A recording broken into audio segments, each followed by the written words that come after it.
The following is a world-class Bullshitters exclusive.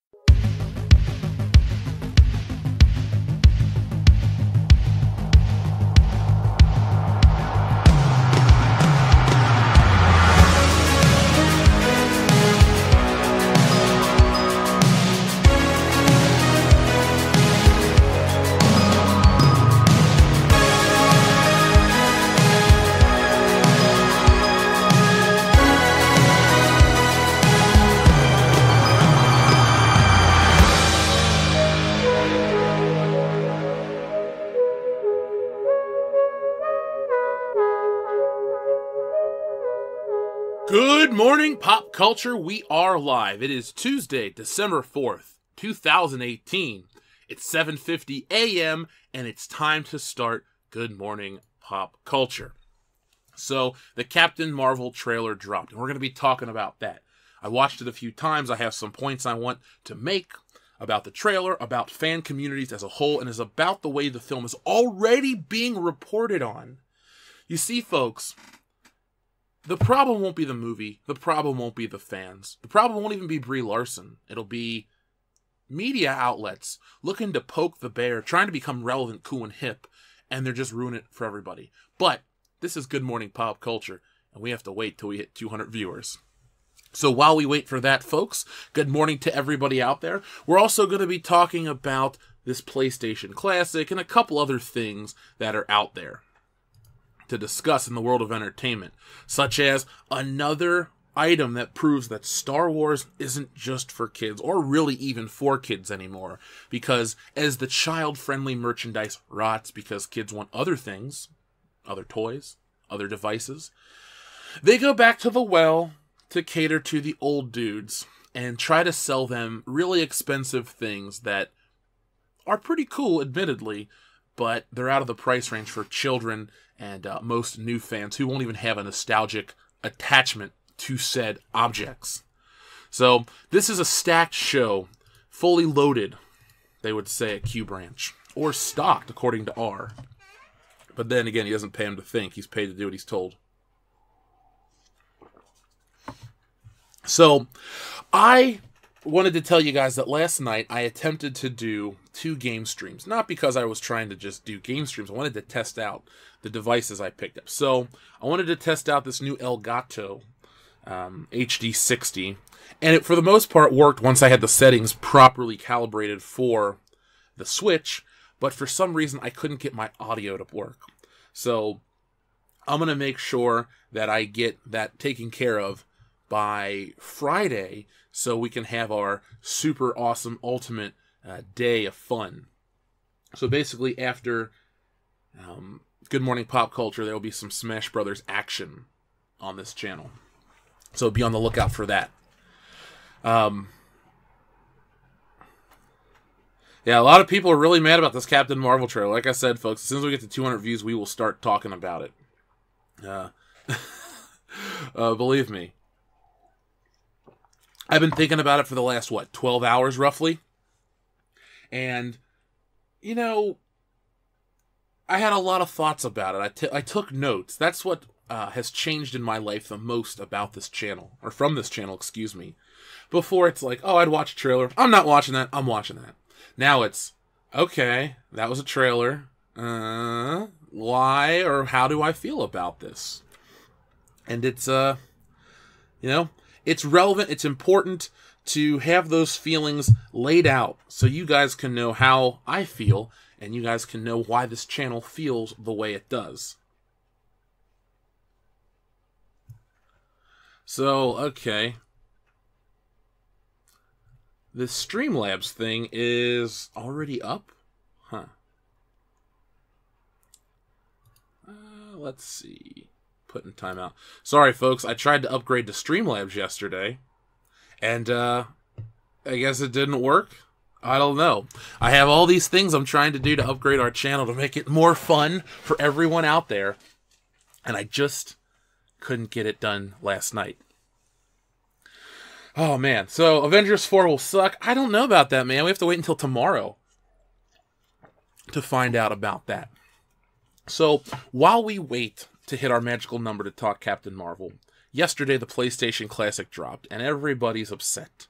Oh, there's only 20 games. There aren't games I like. This is this is that. Well, yesterday they discovered a backdoor hack to it. So if you put in a USB keyboard to the PlayStation Classic, you can basically exit out of the emulator and see all kinds of stats and different things like that about it. So I saw a really good theory. Yes, I'm talking about a theory I actually like here on this channel. What was it? Well, it was the fact that Sony put out 20 games that they could license or get real cheap because they own, and then they give you the ability to put your own games on there. Now, some people would say, why not just buy a Raspberry Pi or all this other stuff? Look, I'll admit there are other options out there, better options to emulate the Sony PlayStation.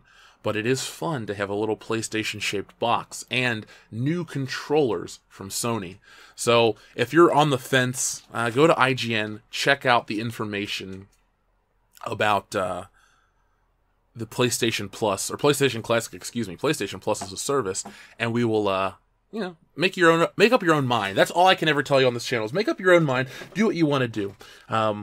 Sometimes I recommend things wholeheartedly, and sometimes I just say, hey, check it out for yourself. Also, speaking of PlayStation, I did a Spider-Man stream for about 10 minutes till the PlayStation Network shit the bed. There's also an article about that, how it was down for maintenance for a little bit. And it sucked, too, because I was right in the battle with Mr. Negative on Spider-Man, and it died. So for those out there who are, wondering about, are we going to do Spider-Man, are we going to do this, are we going to do that? We've tried. We will make sure it happens. Now, if you're out there boycotting Sony until they get their shit together, I think with the PlayStation 4, they've gotten their stuff together. You want to talk about a system that was not really great last generation? That would be the PlayStation 3. Now, with the PlayStation 4, I've been entertained. It's been my main console. I love it. Used it way too much. Played all the Uncharted games on there. I've gone back and played a lot of games that I missed on the PS3, much like the Switch. You see, the Switch and the PS4 are my makeup consoles for the Wii U and the PS3. I never owned a Wii U, and while I did own a PS3, everything I played was on the Xbox 360. Very few games were used on my PS3. Maybe 5 or 6 games, to be honest. So, there's that. Cesaria Japan, thank you very much for your super chat. PS Classic in Japan has a better selection. Oh, I'm sure it does. I need to look into it in more detail. The only game I wanted to play on there in HD was Metal Gear Solid. So what did I do? I bought the Metal Gear Solid collection from 2013. That I'm going to download Metal Gear Solid in HD on my PlayStation 3 and play it that way. So that's about all I can... that's all the way I can play the game.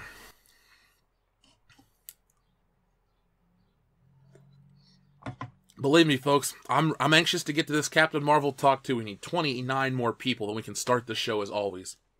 I don't know. I've been reading about Captain Marvel. I've been getting ready to talk about Captain Marvel. The thing is, there are bigger implications with this film beyond just another meh Marvel movie. It goes deeper, and we're going to discuss that. We're going to take a deeper dive.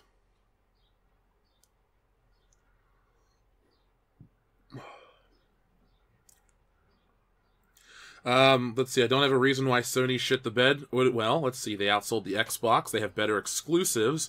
The PlayStation Plus is a great deal. You can get super cheap games. The build of the system's great. The PS Pro isn't that much better than the regular PlayStation 4, so I don't feel left out in the dark like I do if I had an original Xbox One. The Xbox One is a garbage system that I would have bought had they not launched it so piss poor. So yes, PlayStation 4 has been a fine system, better than the 3, and people have been receptive to it. Maybe VR is not your thing, and it's definitely not my thing, but the fact that I have so many games, either for free or very cheaply, downloaded to this system that I don't even have enough time to play, is great, because you get the best value for your money. See, when I gauge anything, I gauge it in terms of financial value, if I'm buying, obviously, if it's a product. So, for example, if I bought this Elgato thing and I used it one time, it would be a waste of money. The more I use it, the more I feel like I would get out of it. So the PlayStation 4 has received tons and tons of usage hours, be it a media player, a Blu-ray player, a game player, all those wonderful things. Had a lot of fun. Exclusives are great. Like I said, I've rediscovered the Uncharted games. Spider-Man's one of the best games I've played this year. Yes, Red Dead is multi-console, but you know what? I'm playing it on the PS4. I'm having a great time. So, there we go. Chewbacca fan 08424 the Virgin. Oh my god. I bought up all the Jyn Ursas at my local Walmart yesterday. Hopefully they'll order a case or two of new figures. Yes. I feel as important as Jeremy now. Yeah. Oh, man. Oh, my God. There we go. So, it's time to start talking about Captain Marvel. What a great way to start this morning. So, thank you very much, Chewbacca 0824 the Virgin. Oh my god, here we go. So Captain Marvel, let me show you an image. I'm sorry, you gotta look at her droll face. So the Captain Marvel trailer dropped, I believe, last night during Monday Night Football. And as you know, I don't watch sports. I'm not here to rip on sports, so if you're a sports fanatic, awesome, enjoy it. I'm not here to even tell you, maybe you should reassess. No, go have some fucking fun, because life is all about fun. We need to have more fun in our lives. And if you enjoy sports, awesome. That's what you do. I enjoy Lupin III. But this Captain Marvel trailer dropped yesterday, and my first thought of what was last night was, okay, so this trailer is much different than the first, but overall it's nothing special. Now, when I mean nothing special, it's like every other Marvel movie. And you guys always hear me talk about the baseline. When everything is good, nothing is, you know what I'm saying? To me, all the Marvel movies have just kind of reached, I don't know if I'm fatigued of them. I'm not, actually. I'm very excited for Infinity War Chapter 2 because the first one delivered. What it is I'm very, maybe we're all attached to the other characters. The Thor, Iron Man, Captain America, Black Widow, Hawkeye, Scarlet Witch dynamic. We like those characters. We like the team. We're there. We're invested. Emotionally, we've put in our time. Now, Black Panther was introduced, I thought, very, very well. He showed up on the scene. It made sense for the story of Civil War. I really loved... My favorite Black Panther moment he's ever appeared in on film was when Zemo tried to kill himself, and he grabs the gun. He's like, the living are not done with you yet. After he realizes that Captain America... and Iron Man, or whoever Captain America was going after, or Bucky, he was trying to kill Bucky for killing his father. Once he realized that Bucky wasn't the villain, and Zemo wasn't all this shit, he had that character arc and he was redeemed, and I liked him. Therefore, when he was in Infinity War, and when he had his own movie, I was more interested in Captain Marvel.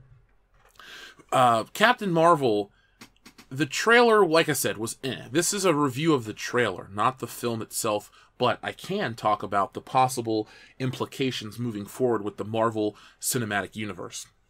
Because geek culture is a very weird, and I don't mean that in a pejorative way, a weird place where people are very emotionally attached to things, people are very dedicated to things, but when you mess with the formulas or the things they like, they will be very angry. Now, they won't be angry if you make changes for the sake of a good story, but with today's climate and entertainment, when you make changes for PC points or, trying to look good, that is when people get upset, because if you have a valid reason to why the Falcon would take over for Cap, nobody would complain. People wouldn't go, oh, a black Captain America would never work. See, I like Anthony Mackie. I thought he was fantastic. Great choice for the Falcon. He's a great actor in other things. I like him. If he were to take over for Captain America in an organic way, I wouldn't feel shortchanged. Conversely, with Spider-Man, shoehorning Miles Morales into the game, into the Spider-Verse, I feel like that is an attempt to push out the past of Spider-Man and make Spider-Man, a half-black kid. And you'd think as a half-black guy, I'd be like, oh man, that's cool. It represents me. No, I like the character. There's a reason why I've been attached to it my whole life.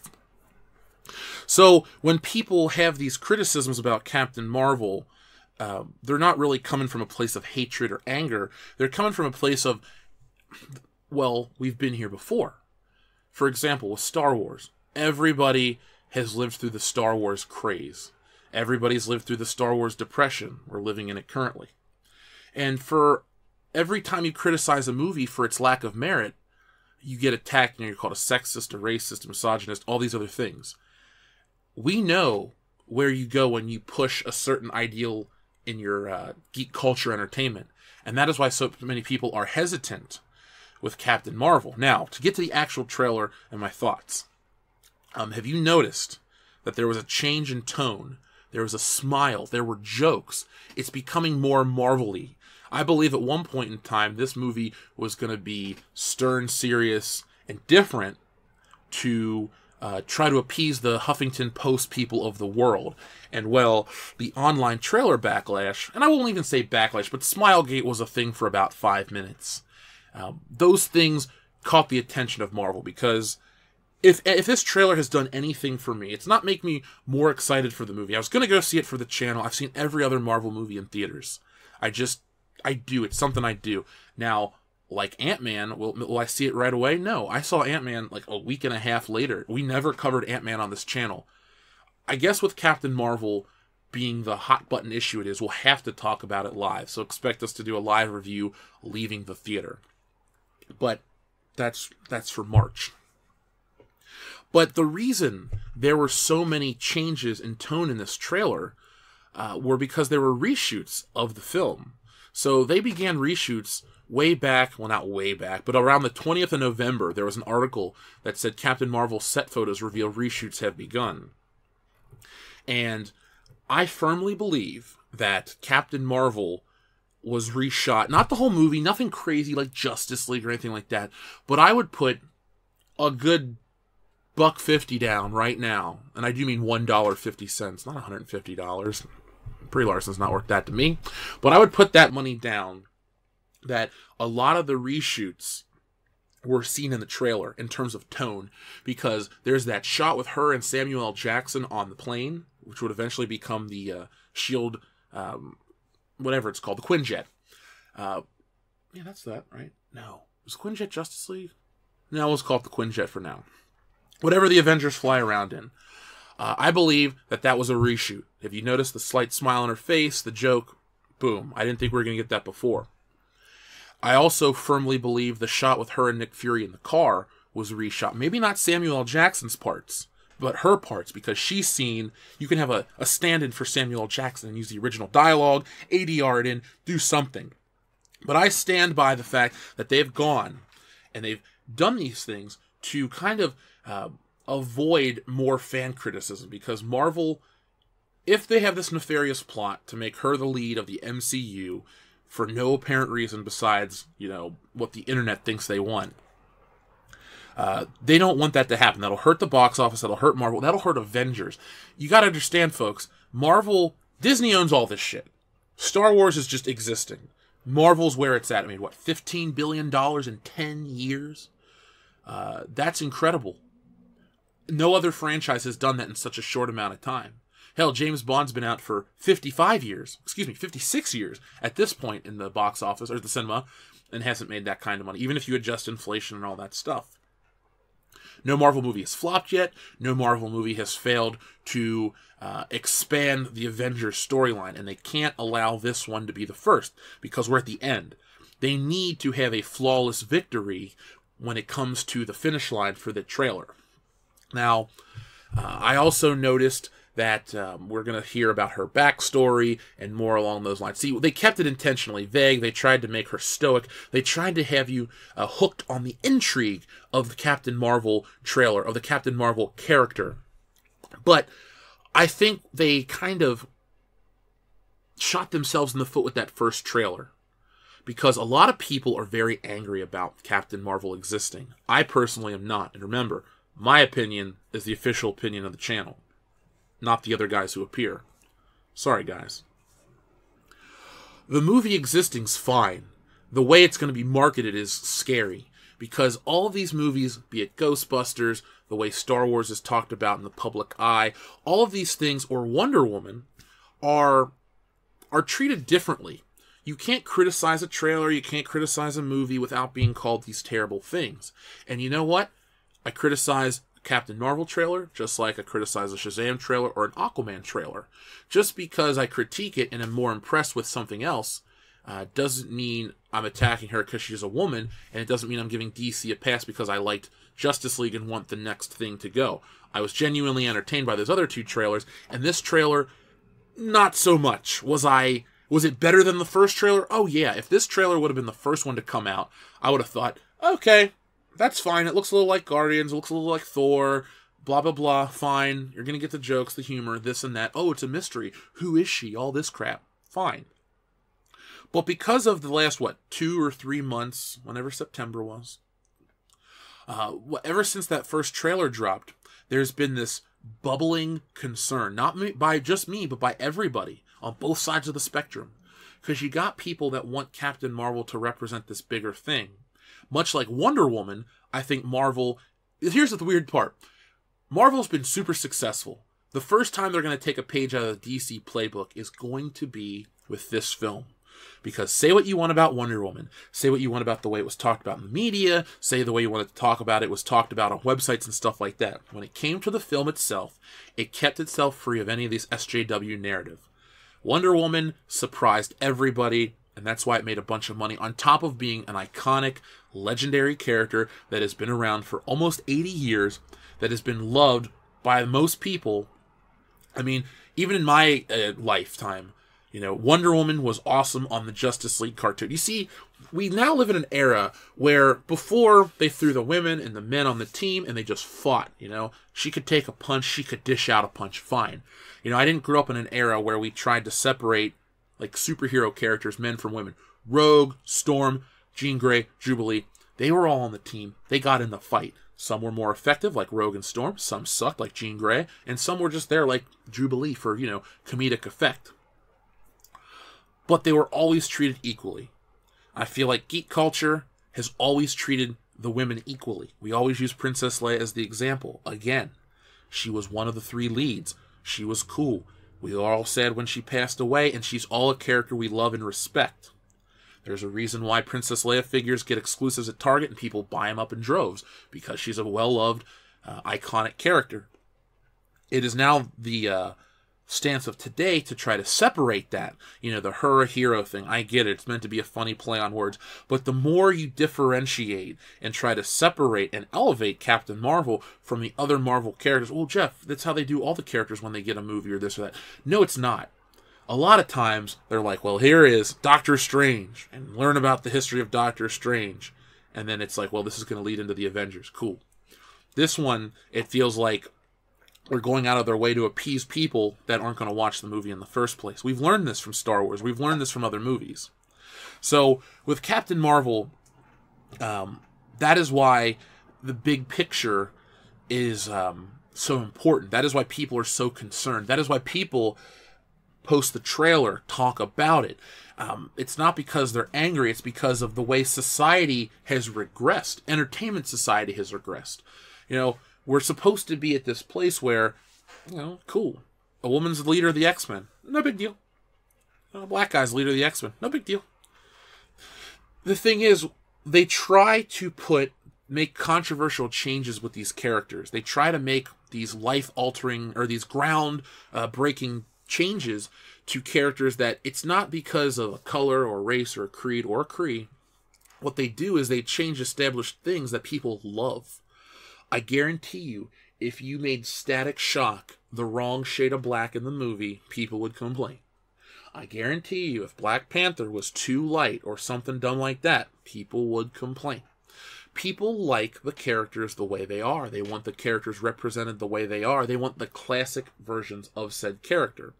Now, Captain Marvel, as publicly stated by Marvel themselves, not my opinion, not my take, it's based on the Kelly Sue DeConnick run, which, as all new Marvel stuff, has a certain slant to it. Therefore, again, people do have ammunition to be concerned. Me personally, we'll watch it. We have to. It's a channel job. Much like Star Wars Episode 9. Had I not had this channel and Marvel played out the exact same way, this would have been treated like Ant-Man, where if I see it, I see it. Well, I will see it, I just don't know when I will. I'll catch it in theaters. One thing I did notice too, and I don't know if I've said this on the channel ever, I guarantee I haven't said it recently, Marvel movies are best played with a crowd. I went to see every other Marvel movie on opening night or opening weekend with a packed house, and it was fun. The energy's high. You play off the other members in the audience. You have a great time. I saw Ant-Man at like 11 o'clock on a Wednesday or Tuesday or something like that with like 2 other people. There was no energy. It was nice and comfortable, but because there was no energy, I don't think I was invested. See, Marvel movies are these group event things. You don't get that with Star Wars or other things. Like, I can go watch a Bond movie and be in my own world and have a great time. But Marvel movies, there's jokes, there's certain things, cheering moments. Like, for example, I know people hate when certain people cheer in theaters, but I'll never forget when I saw the Avengers, people cheered when they did the spin shot. They're like, yeah, cool. And then in the movie, they cheered a little bit too, so it kind of amplified. You know, the puny God line, I didn't even know what he said the first screening because people were laughing so hard when the Hulk was beating up Loki. These Marvel movies have traditionally brought people together, and all of those things combined are on people's minds when they look at Captain Marvel, not because of a woman, but because of how everything is presented today. Like, Doctor Who fans have felt it, Star Wars fans have felt it. Be prepared to feel it for Marvel fans, is what people are saying and what they want to avoid. Let's see what you guys are saying right now as my squeaky chair goes on and squeaking. So, let's see. We got a lot of people in the chat this morning. Good morning to, 400 of you. Can we get 400 thumbs up, by the way? That'd be awesome. I'd really appreciate that as we look at Brie Larson's smug face.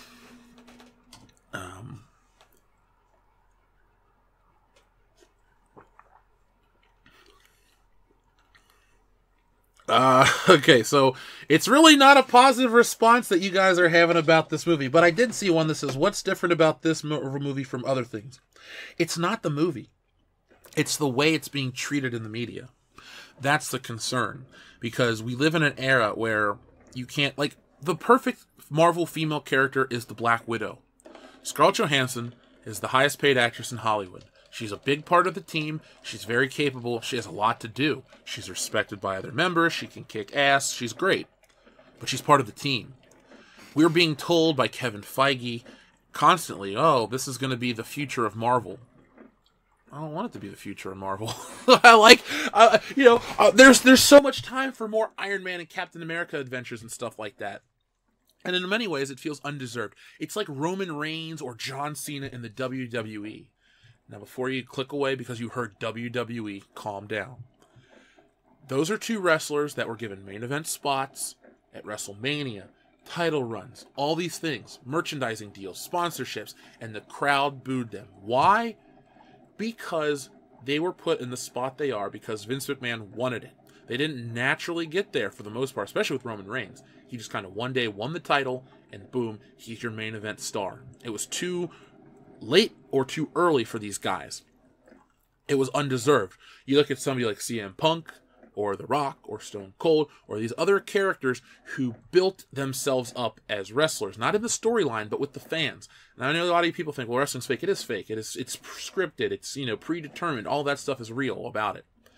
But the cheers and the boos come off of performance, how entertained you are, those things. And those guys that I just listed, the latter group, got over organically with the crowd. That's why when The Rock won, 10 world titles, it was cool because he had built himself up over all these years. He wasn't just handed the thing and said, here you go, you're the champion, and the crowd has to accept you, and when they boo, they keep pushing it down your throat. Same thing with Captain Marvel. People have spent 10 years with Iron Man, and close to 10 years with Thor, Captain America, and the rest of the group. I mean, shit. Of the Avengers that are still on the team, Iron Man's been there the longest. And then technically, Black Widow and Rhodey are there just as long as, almost as long, 2 years apart. And then to be told, after a lackluster trailer, that this is the future of the MCU, of course you can be concerned, and of course there's a difference. It's all about, the build. People say, it's not about the build, it's about each individual movie. No, it's not. The Incredible Hulk is inconsequential. For the most part, Iron Man 2 is inconsequential, except for a few moments here and there. Like, we don't talk about Justin Hammer. Iron Man 3 or the PTSD was fine, but by the next Avengers, it's over. You can watch these Avengers movies by themselves, but each other one has to build. It's part of the big story. It's part of they're all cogs in the wheel. Now, For those out there, too, that are discussing the whole who should have played Captain Marvel, yeah, I'm not sold on Brie Larson because, honestly, my number one complaint about this trailer is her voice.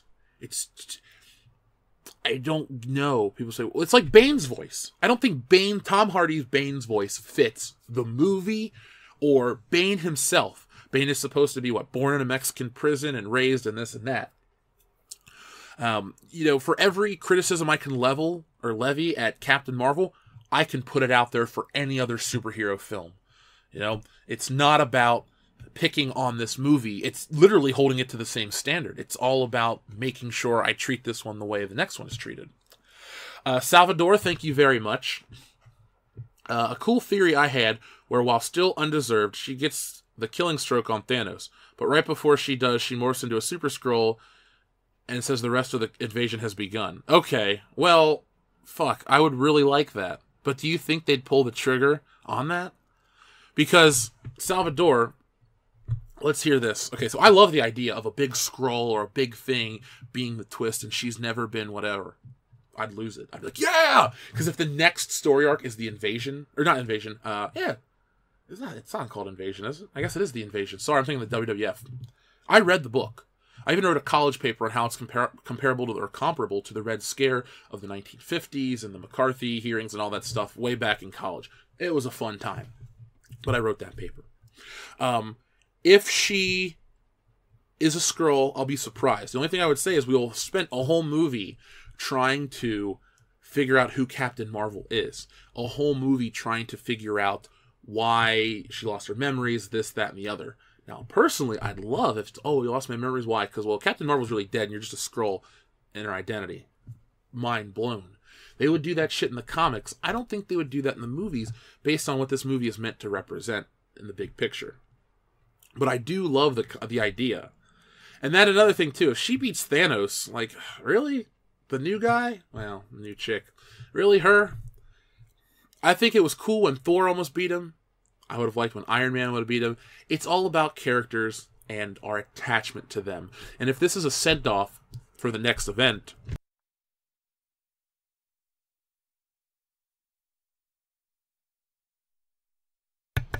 well, then send them off properly. And do not go straight up for, we just push them aside real quick.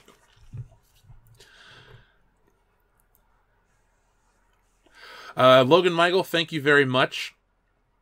MCU fan accounts on Instagram is cringe. Check it out. I don't want to.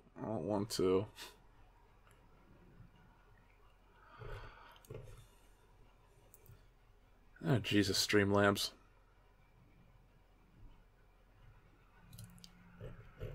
Chewbacca fan 0824 The Virgin. Why are you guys afraid of strong women characters? Rey is a better developed character than Luke. I can't wait to see your arc finished in episode 9. And just like that, the Virgin Chewbacca has reared his hairy, ugly head. Oh, I know you're just joking, but it's, we can sit and talk about how great Wonder Woman was and all this other stuff. Well, actually, we can't talk about how great Wonder Woman is because Wonder Woman is no longer cool. You see, this is all part of the big problem. Because over on Twitter, because of two trailers, we're supposed to act like Wonder Woman is no longer relevant. Now, the internet has some dumb websites. Huffington Post is damn near the top. So, this article is 4 sentences, and I'm going to read it real quick, and we're going to talk about this. This is where I want you guys to chime in. It says, the new Captain Marvel trailer will have you wishing it were March. Step aside, Wonder Woman. There's a new female hero in town, and she's already to kick ass. Second trailer for Marvel Studios' Captain Marvel starring Brie Larson dropped Monday, and we're wishing it were March. The Marvel film's first-led female adventure action flick with Larson taking the role of Captain Marvel / Carol Danvers. Check out the full trailer above. That's all the article is. But the reason I drew this to your attention is because of some of the comments. I love the comments. This one right here. So, Goodnight Gotham says, maybe you should rewatch the movie and learn the message of the film. It's not about deserve, it's about what you believe, and I believe in love. Small moments like this are why Wonder Woman was so highly regarded and why the film will be, it will stand the test of time better than Captain Marvel. Wonder Woman wasn't about an agenda. Captain Marvel is. And you're saying, how do you know? Go pay attention to all the stuff that's out there on these websites. Marvel's not above this stuff. It's in their comics every week. It's in all of their... it's in their games. It's in all of this shit. Like in Spider-Man. Oh, I saved the day I saved Mary Jane, but she wants to bitch about, oh, you didn't trust me to fight off the armed guards. You know what, Mary Jane? Have your own video game and see how many people buy it. Let's see. Mary Jane fights the Hand. Mary Jane's not a trained assassin or a trained fighter or a superhero. She would just die. I mean, straight up. Realistically, she's like a supermodel / actress in the cartoon or the TV show or the movies or the games or whatever, traditionally. So you make her a photojournalist. Fine, cool, you change it. Don't like it, but whatever. It fits the story. But then the character complains and complains about that stuff. Marvel, it's in everything Marvel does. And these people are really, really angry about this tweet. It's making me laugh. It's just, you don't need to tear down Wonder Woman for Captain Marvel, because it's a very small way to think. But Wonder Woman kicked ass. Gal Gadot did a great job. I liked her. And Brie Larson, I don't remember Gal Gadot talking about, the white men shouldn't review films. I don't remember any of that from Gal Gadot. I remember her avoiding those kind of conversations and comments to publicly. So, good for you, Gal Gadot.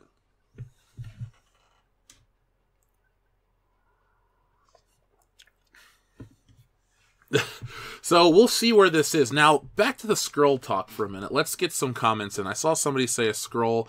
What if Iron Man's a Skrull? That would be the ultimate twist, especially around...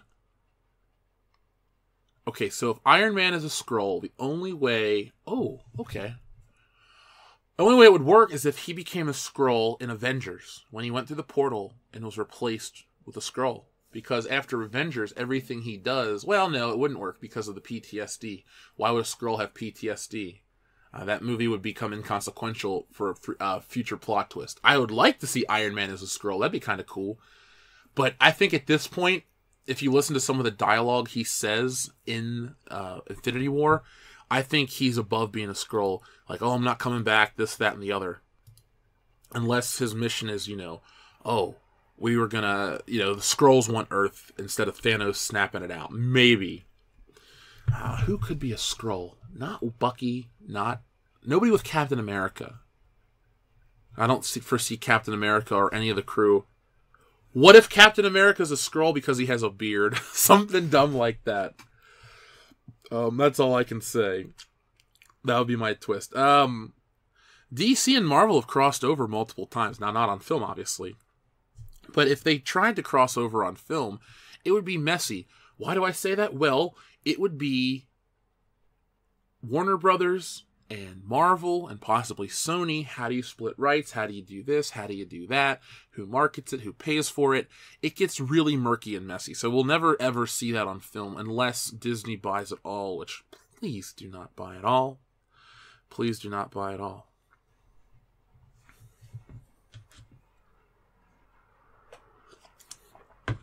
The Avengers 4 trailer drops tomorrow on Good Morning America. So for Good Morning Pop Culture tomorrow, we're going to have a normal show.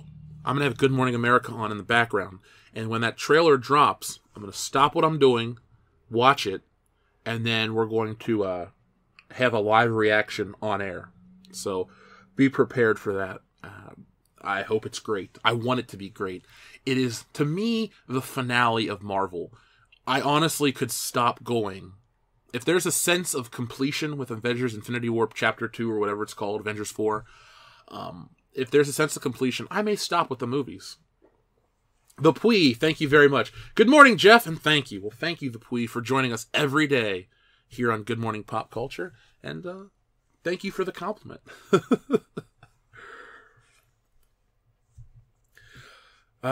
Let's see. I wonder who else could be a Skrull. Now you got me thinking, guys. If you haven't read Invasion, it's really fun. You guys want some decent Marvel that's fairly recent? Go back, read Civil War, then read Secret Invasion, that's what it's called. And then go read, what was after that? Siege was pretty good. No, then you got to read Dark Reign, then Siege, and then close it out with AVX, because that's just fun, and I like it. It may not be great, but I recommend those. But read those comic books online, secondhand. Go to your local comic book shop like Rock and Rooster or Comics Elite. Support those guys because they're good people that do suffer from Marvel's stupid decisions sometimes. But be prepared to find yourself enjoying characters, even like Carol Danvers, who's not terrible in the comic books up until fairly recently. And we got 500 folks. Well, we just had 500 viewers on Good Morning Pop Culture, almost a record. Can we get those thumbs up, please? Banner's a scroll because he's a different actor. I don't know if Doctor Strange is the most powerful in the MCU. He's God, I like those movies so much, but Doctor Strange I would put towards my, like, if I have to break them down from favorite to least favorite, Doctor Strange is close to the middle. A fine film, but at the end of the day, I don't own it on Blu-ray, and I've never watched it since I saw it in the theater. So, sorry, Doctor Strange, I'm not really feeling you, bro.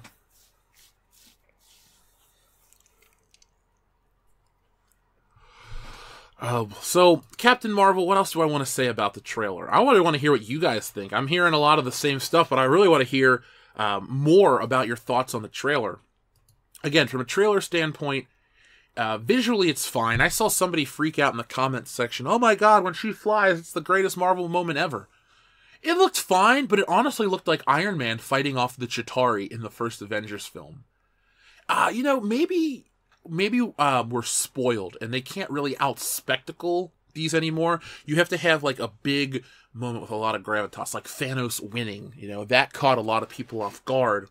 And I loved, I don't know if it's bellicose music is the right way you would describe it, but when like Thanos wins and that horn's like, and you're like, oh my god, it's over. They lost. And then everyone fades away. Awesome twist. Again, with Ant-Man, I felt Ant-Man was useless. Ant-Man 2 and the Wasp was almost useless until we got to the very end post-credit sequence. And then I'm like, yeah, now the movie's picking up. And again, I feel like Captain Marvel. Now, could that be an effect of a really awesome movie and that the other two aren't that bad and they just suffer? Who knows? But again, based on personal opinion, my lack of interest in Ant-Man and the Wasp comes from basically just being blown out of the water by the previous film. GrendleFan84, thank you very much. I highly recommend Dark Avengers by Brian Michael Bendis and Mike Deodato, arguably one of Bendis' greatest works. I loved that story quite a bit. So for those out there who don't know, Norman Osborn, he doesn't become president. Is he president? No, but Norman Osborn basically has a secret team of Dark Avengers. So the public thinks they're the real Avengers. So instead of Spider-Man, it looks like Spider-Man in the suit, but it's actually Mac Gargan Venom. They think it's Wolverine, but it's actually his son Daken. Iron Man is actually Norman Osborn. He's got the Iron Patriot armor. That one that you saw Rhodey wear in Iron Man 3 is actually Norman Osborn in the comic books. And then, Bullseye is Hawkeye. And it's crazy. Like, the public, like I said, the public thinks they're the Avengers, but in reality, they're subservient to Norman Osborn and his nefarious plans. It is awesome. That is why people like me or other channels out there are like, man, Marvel Comics suck these days, because just a few short years ago, there were awesome stories coming out all the time. There was a point in time where I could go to the store and drop $50 a week, and I would gladly do it, even though I didn't have much money, because the books were that fun. Even the small books like Hulk Versus, I bought all those. Just small little things like that really hooked me, and I want to have that fun back. And people say, well, maybe you've changed and not Marvel. No. Normally I could see that. Like, I'm trying to think of something that I used to love and I've changed. I'm honestly looking around. Like, the things I love, Star Wars has changed. Comics have changed. Gaming's a good example. People like PUBG and Fortnite and all these big first-person shooters and stuff. they're not for me. So that's the argument I'll make there.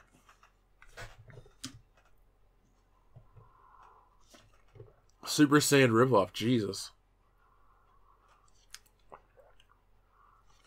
Yeah, folks, hit that thumbs up button. We got 500 viewers almost and only 200 likes. Come on now. Come on. Let's see. I used to be cool. Well, when you hit 30, you stop giving a shit. My knees creak, my back aches. I got a Social Security check in the mail, and I bought a pack of Depends. No, the world of geek culture is the thing that changes all the time, and it's, it's good, yet bad at the same time. The good shit gets pushed out for the sake of bad stuff. Why can't we keep the good and introduce new, equally good stuff? And at the same time, it's like Star Wars. Why do we have to ruin the great characters to elevate the bad characters? Luke Skywalker was ruined. Why couldn't Luke be awesome and then introduce a lady Jedi that kicks ass? Nobody bitched about Ahsoka. Nobody bitched about any of the other ones before. We didn't have to watch Obi-Wan Kenobi suck to make Luminara Unduli awesome. Or Shakti or any of those Jedi. Kevithar1138, thank you very much. Enthused with the trailer right up until Fury and the Cat. It's funny, Kevithar1138. I actually kind of thought the trailer, or the cat part, was funny. Because I think the cat's a Skrull. I honestly think, somebody's like, well, that's how Nick Fury's going to lose his eye. He did say about trusting somebody once, and I lost my good eye. I think that was the line from Civil War. For me personally, I don't ever want to know how Nick Fury lost his eye. As a watcher of films, as somebody who likes a good story, not having everything laid out in front of you is good. Now, there are times where certain things need to happen. Like, for example, Maz Kanata and Luke Skywalker's lightsaber. That's a story for another time. Because you told me it's a story for another time, and then we're never going to get it, I have a problem. But Nick Fury goes, let me tell you about my eye. He doesn't say that shit. What does Nick Fury talk about? He talks about his grandfather and his gun and his bagged lunch and all that stuff, and people get shittier. Nice little things like that. If Nick Fury loses his eye because it gets scratched out by a Skrull cat, I don't know how I'm going to feel about it. I'm going to say it doesn't happen. The only reason I say this is because of, well, no, that's not true. Because the action figure that came out shows a young Nick Fury with both eyes, but they'll probably release a secondary head with an eye patch. So that's my guess. I'm taking that back. But Kevithar1138, it's cool that somebody in this community, isn't too angry. Like I said, I wasn't angry with this trailer, and I wasn't deflated. The first trailer sucked. Like, honestly, I thought that was one of the dumbest Marvel trailers ever. The blockbuster joke didn't hit. The funny thing is, they want to show something like that, so they hit you up with this joke, and then everything else is just so stern and serious. Now, this one, again, feels like a reaction to what came before it. And I want to be happy about that, because Marvel listens. Star Wars doesn't. We can talk about doubling down and this and that. Marvel Comics doubles down. Just when you thought it couldn't get any dumber, it gets dumber. Marvel movies are the bread and butter of Disney Studios right now. I know people say, well, The Lion King's going to make $1 billion and this and that.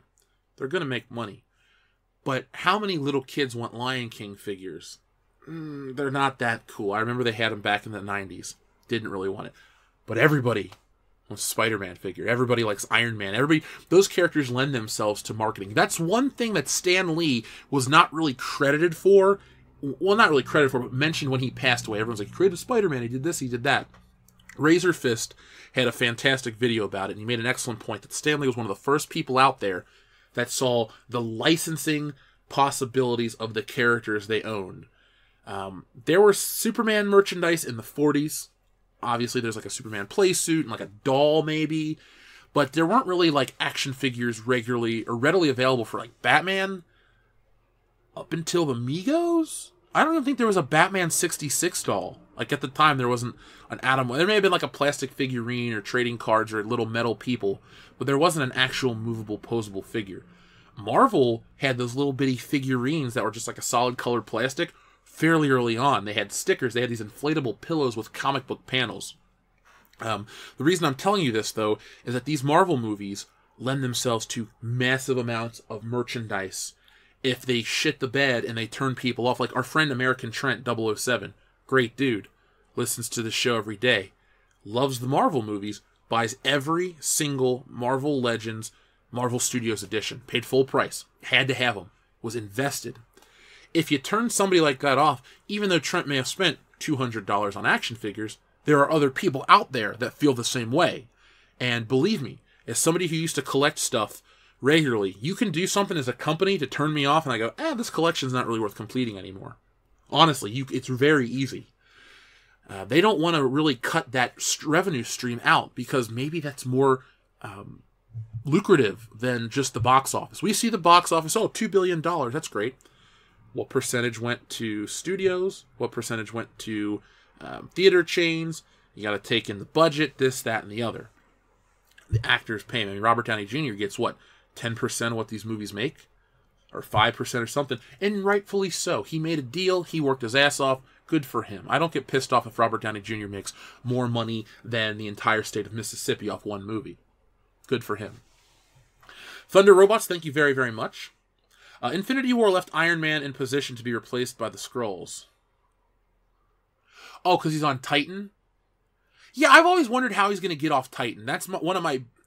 You see, before Civil War, or maybe it was before Infinity War. Maybe it was Civil War. It was Civil War. I was really focused on how are Bucky and Falcon going to get along, because Falcon's like Cap's current best friend, and Bucky's like his brother, longtime thing. You know, I'm wondering how that's going to happen. Little things like that are really important to me. With the Marvel movies now, how Iron Man gets off Titan is very important to me. I'm genuinely intrigued by that answer. People say Nebula's ship, probably going to be a basic answer like that, but that would be kind of cool if Iron Man was... But here's one thing. The nanotechnology in his biosignals, if he's replaced, wouldn't his armor fail? Because his armor didn't fail in Infinity War. Unless the whole movie is Robert Downey Jr. not in an Iron Man suit, could I possibly believe he's a Skrull? Now, here's the thing. When I say these things, I'm not trying to shoot down your idea of who's a Skrull. Are there Skrulls in the movie? I want there to be like a big twist.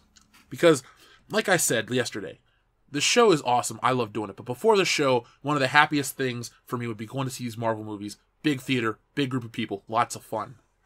I want this to continue. I want to be able to be 45 years old saying, shit, the 60-second Marvel movie was damn good and I still haven't been disappointed. Like, I want those things. So a continuation of the Skrulls, that feels like the next natural organic step. So, Thunder Robot, when I am playing around with your possibility of this a Skrull, that a Skrull not happening, believe me, I'm not shooting down your idea because I dislike it. I want there to be some reason where you leave. Like, for example... Okay, I don't like BVS, but remember how at the end of the movie or whatever, when Superman's casket, the dirt raised off of it and it ended? Imagine if Captain America had died on the battlefield, and after the post-credit sequence is like a shot of his body, and like they're going to do, here we go. They bury him, there's this big funeral. Then there's an autopsy. The government, General Ross, has taken Captain America's body because they want to extract the super soldier serum from his DNA. And as they start to cut it, it turns green and shrivels up and his chin turns to the shape of Thanos's. And boom, there we go. He's a fucking Skrull. And people are like, oh my god, Captain America's not dead. And there you go. You got the MCU for another 5 years. That's what I would... That's me booking it. That's my fan booking of Infinity War, the ending, Chapter 2. It could be, and it should be Captain America, because why else would they dig up his body? You wouldn't dig up Stark's body. He's just a normal guy who's really smart. You're not going to harvest his brain. This isn't Arnim Zola. But Captain America, with the super soldier serum, it makes sense why they would do that to him. So that would be so much fun. Demogeni, thank you very much. Good morning, brother. Yeah, I have something cooking for this CM trailer when I get off work. Well, I think my biggest statement I want to make is do not be afraid to discuss this trailer honestly. If you're not pleased, don't worry about it. If you are pleased, don't be afraid to say so. This community is built on entertainment. And if you're entertained, if you're not entertained, here's the thing. You can have a differing opinion every day of the week. You're still welcome here. I don't expect all 514 viewers to say, I agree with Jeff, and that's the only thing I think. No, have a differing opinion. But just know and have the same respect for us to have a different opinion of yours too. Salvador, thank you very much. I'm not what you think I am. You're not from around here. It's complicated and memory loss. All the clues are there. Oh, for Captain Marvel is the Skrull. Well, the sign of a decent trailer is the fact that, you don't know the context of certain things. Like Salvador, again, like I said with Thunder Robots. I would like your theory to be real. I don't want just one Skrull. Maybe two. You can't have the Vision be a Skrull because, one, he's dead, or we don't know how the time travel works, but he's not. He was created, and he's a robot, sentient being, Infinity Stone. A Skrull couldn't replicate an Infinity Stone. That's just not in the comics, or that's just not in the cards. We'll see, Salvador. Like, seriously, dude, you know what we should do coming up? We should have an Avengers speculation stream for the fans. Patrons, fans, whatever. We'll give a couple spots out, and you guys can come up with your best Skrull theory, and you can come on the channel and discuss it with me. Press 1 if you would be interested in listening or being a part of that, because I think that could be a lot of fun. We'll treat it like a Dateline or something. Remember that old... Oh, I wasn't even alive, but has anyone seen Watchmen? If you've seen Watchmen, remember the old guy on the news with the glasses that talks about, minutes to midnight on the clock? That guy used to be on a nighttime talk show back in the 80s. We get that guy. We act like that guy. I act like that guy. And we make it happen. Avengers 4 leak. What leak are we talking about? I've seen all those photos of I've seen the continuity photos, like of Brie Larson, Scarlett Johansson, and man, Scarlett Johansson looks really good in that photo, but that's a topic for another day. But I've seen the leaks. I've seen the toy leaks. I don't know any of the plot leaks. I'm going to wait for the trailer. And to be fair, certain things like this, Star Wars spoilers, Marvel spoilers, they don't bother me per se. Hell, even James Bond spoilers, because a lot of these movies are very formulaic at the end of the day. Again, there's a spoiler for Dunkirk. It's called History. We knew how it would end, but we're still intrigued by the movie. So sometimes, spoilers aren't that bad, but I haven't seen any of the leaks. We're Skrulls. Okay, cool. If I'm a Skrull, awesome. Now remember, in the Fantastic Four, Mr. Fantastic turns, whatchamacallit, into a Skrull. Or he turns a Skrull into a cow, and then I think somebody eats it later on. So, there we go. Aces, you have the comment about Kevin Feige says, the MCU be female, Kevin Feige. Thoughts? Having female heroes is great. It adds something different to the team. But when you have the female heroes that are just like the dudes, what's the purpose? What's the difference? You get what I'm saying, guys? Like, Rogue is compelling. She's stronger than the other X-Men. She can fly, but she can't have that human touch that she desires. And she can't have love and a romance and all that stuff. That's compelling and interesting. Prior to this trailer, I felt like Captain Marvel was meant to be stern, stone-faced, blah, blah, blah, blah, blah. I'm like, Rambo cries. Shit. Rambo has more depth than people give him credit.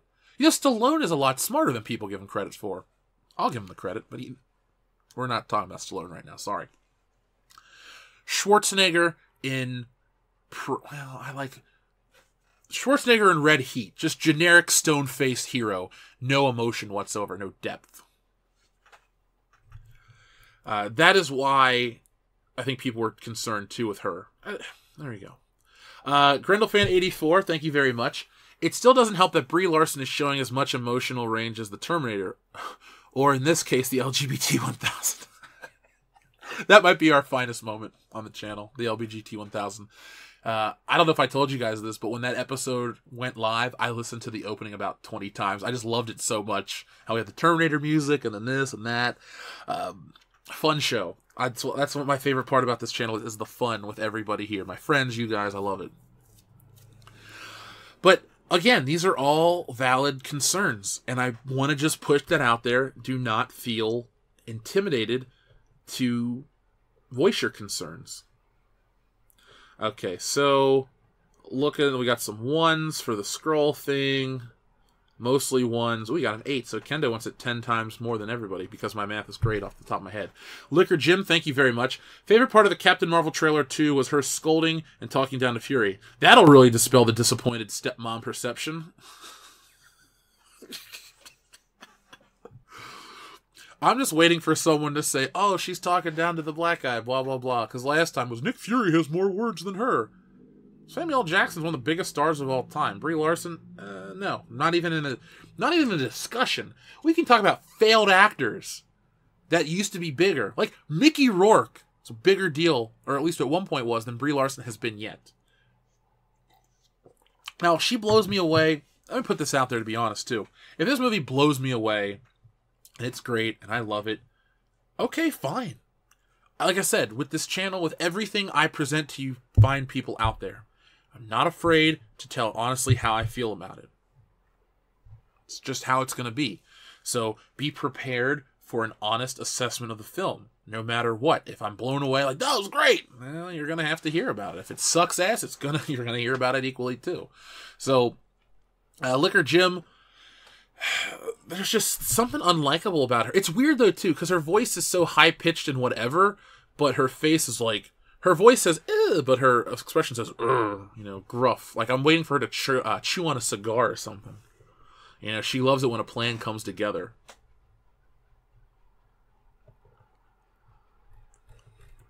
Oh, there's a leak about the ending of Infinity War. Oh, leak of the opening. No, I haven't. I haven't heard about it. Mark C, thank you very much. The need to be there needs to be 3 Skrulls so they can get stuck as cows at the movie's end. Well, you understand the reference. Well, you would understand the reference with your thing icon. So yeah, with the Skrulls debuted, what, Fantastic Four early on? Not number 2. Is it number 2? But Skrulls are kind of cool because they show up when you least expect them. It's not Deus Ex Machina, but they're the kind of plot point or not plot armor. They're a plot device. There we go. That can be used to basically get yourself out of a situation. Like you can put yourself down this path for so long, and then you're like, shit, it's irredeemable. Oh no, it's just a Skrull, and then the real hero comes back in. That's the beauty of the Skrull characters. But we'll see. I will laugh my ass off if after the end trailer or whatever, or the end credit sequence, there are Skrulls as cows. I will applaud, and like 4 people will get it. Jeremy is a Skrull, and the army's trying to stop him.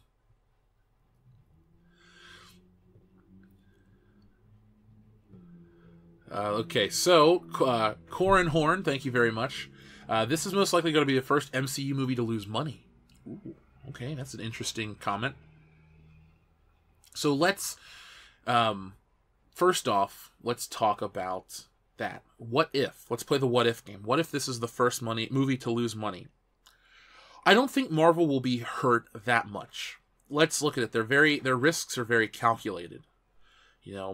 People would say, they took risks by putting Samuel L. Jackson as Nick Fury. Well, for many people out there, they took risks by introducing, like, Ultimate elements, 616 elements, certain things like that. They've taken smaller risks. They're very calculated risks. They took other financial risks, back-end deal, selling this, doing that, but overall, they were, the risks were limited in terms of the overarching story to get to the Avengers. They knew that once they got to that, they were either safe or they were fucked. Well, they thankfully played it safe, or they got there safe. The way they are now is Avengers is their big brand. Yes, Marvel is the overarching brand, but the Avengers, which is funny, 20 years ago, the Avengers were a third-rate team. 10 years ago, their name started to come up a little more because Iron Man had come out and the Hulk had come out. Avengers Initiative, Avengers this. Oh my God, what's the Avengers going to be like? We were talking about it. But if you were a fan of comics in the 90s, you had X-Men at the top. You had every other X-Team, X-Force, X-Factor, Excalibur, all of them. Fantastic Four, Justice League, Batman family, all these other fucking characters and groups, and then the Avengers. The Avengers were very much a B-list team. Not even a B-list team, but in terms of sales, in terms of popularity, Avengers wasn't a thing. You had that third-rate Avengers cartoon come out in like 1999. They didn't really have Iron Man or Captain America. They were like, well, there's other characters, which they were trying to market, to have their own shows, their own things. These characters weren't anything honestly in the public eye. They existed, people knew them, but they weren't what they are now up until the MCU came out. So with the Avengers brand being as strong as it is, I think Marvel took a calculated risk.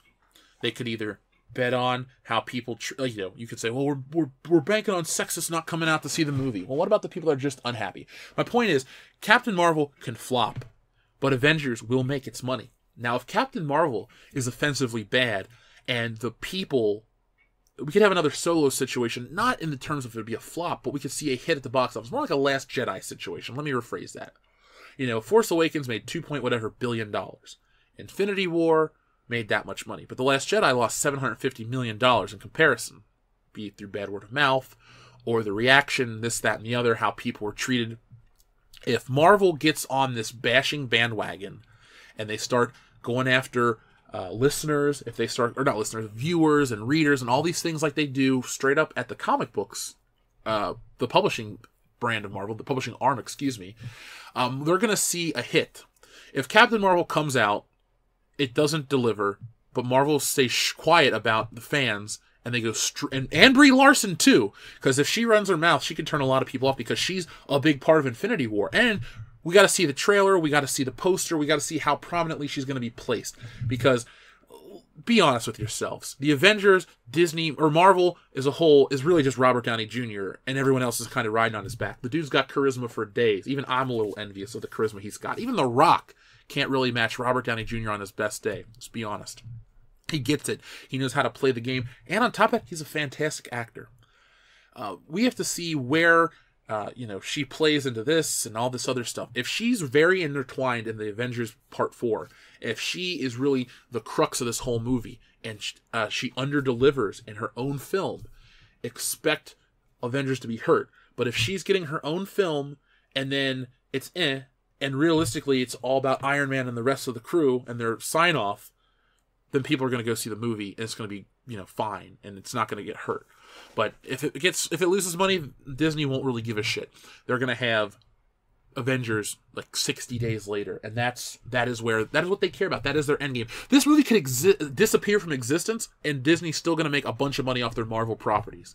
So that is what I have to say about all that stuff.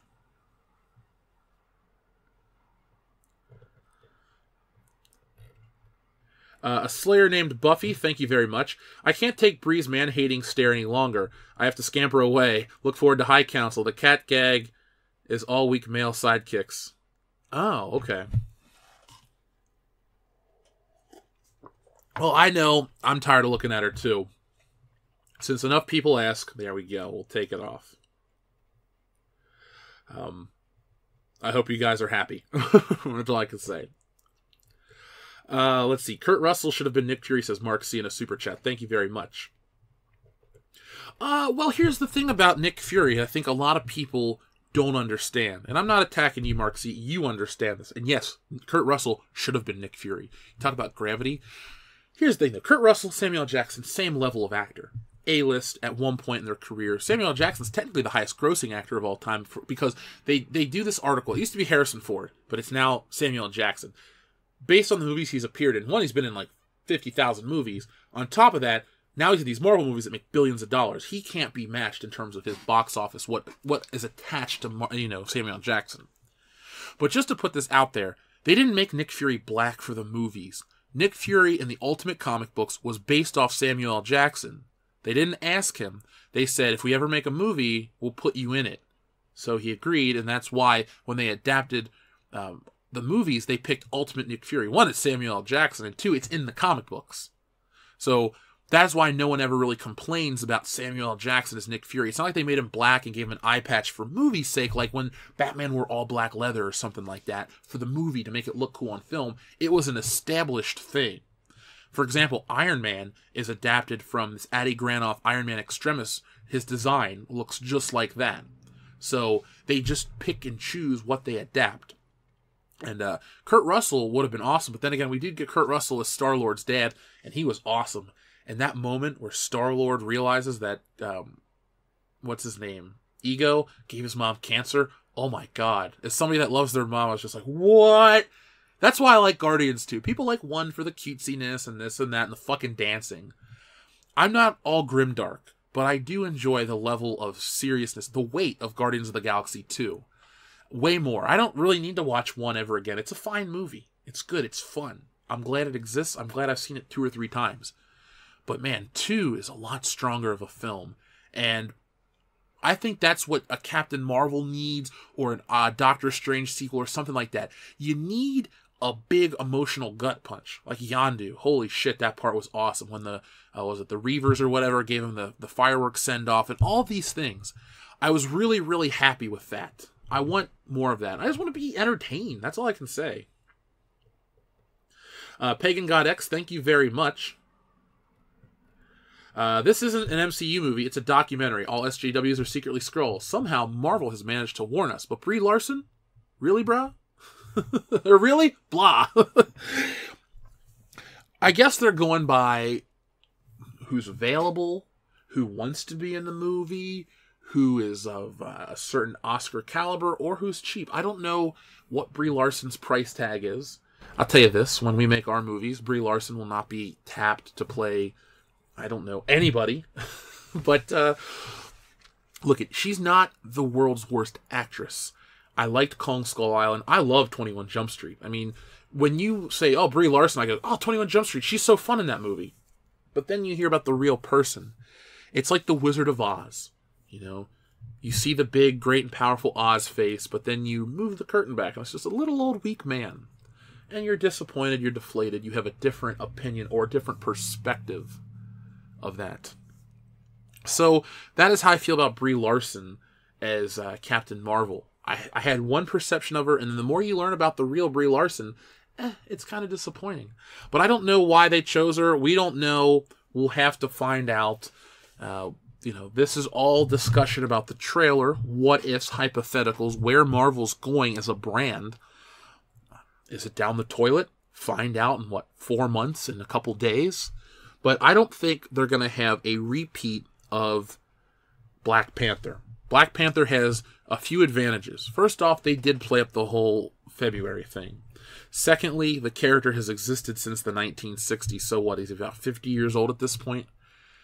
Black Panther had been an Avenger in the comics. He was not a part of the Fantastic Four, but, a part of Fantastic Four books. T'Challa has had his own book. Black Panther was maybe a third-rate Marvel character for a while, but he still sold. He still had his own book. He was a part of it, and he's always been pretty consistent. Yeah, nowadays the books aren't as good as they used to be because you gotta get these writers that are trying to put a message about today's America in the book, Black America, but look, he's a fictional character from a fictional African country, and he's royalty. I understand you want to make him sympathetic to the plight of whatever, but that is my biggest complaint with a lot of these movies. It's like, look, it's not about, America's problems. He's a king in Africa. He should do what's best for his country. Maybe he comes off as an asshole to American people, but it would be true to his people and to preserve Wakanda. And there's a lot going on with that movie that people don't talk about. They want to just get excited about the first Black Marvel superhero, and I'm like, guys, Blade, 1998, awesome movie. So we are. Jesus, it's already 9 o'clock. Where does the time go? That's all I can say. Time flies when you're having good morning pop culture. So I'd like to, again, thank everybody for joining. We got 525 viewers. Let's get 525 thumbs up. Let's make that happen. So, I like the movie Coming to America as well. I consider it the Black Panther prequel. I got it on my shelf on Blu-ray. Now, Black Panther's an okay movie. Coming to America is a fantastic movie. I love it. 10 out of 10. Eddie Murphy's... It's the third best film of 1988. Die Hard, Beetlejuice, Coming to America. There, I said it. Haha. So, good morning to everybody that's just joining us. It's time to talk about Star Wars again. It is the topic that never ends, and it'll go on and on, my friends. But yesterday, we showed a $16,000 Star Destroyer. The reason I've been showing these is because of the misconception that Star Wars is a child's franchise. Even George Lucas himself misspeaks and says, well, it's a kid's franchise.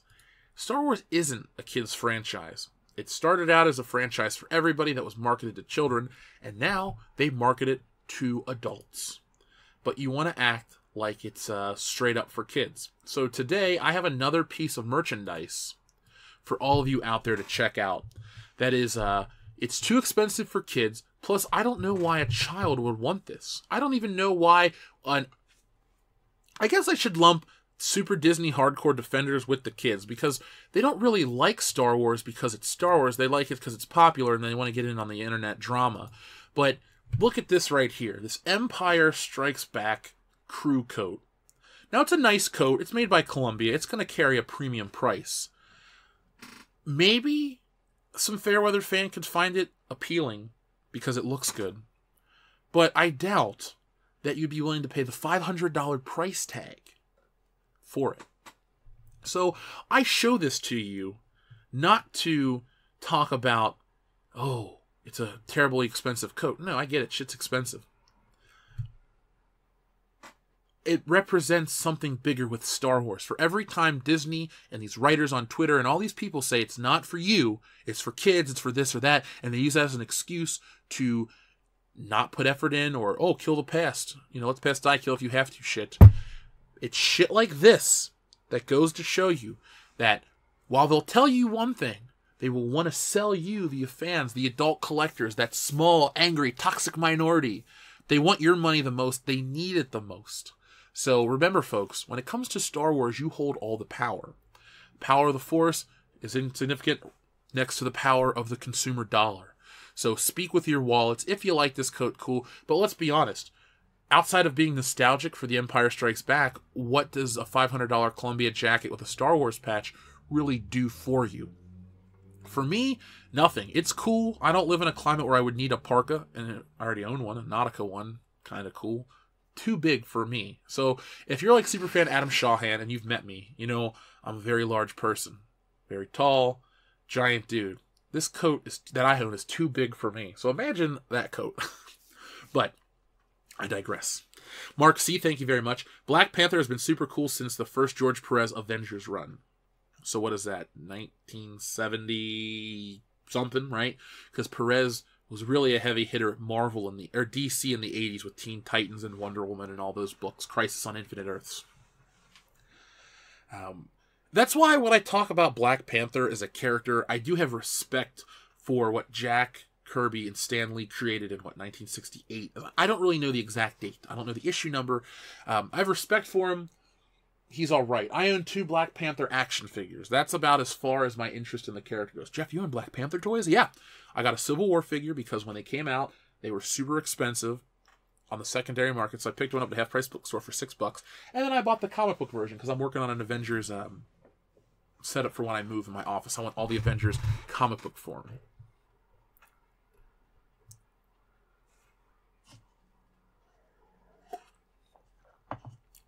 So for those looking at here, yeah, it's a cool coat. It is pricey. It's nice.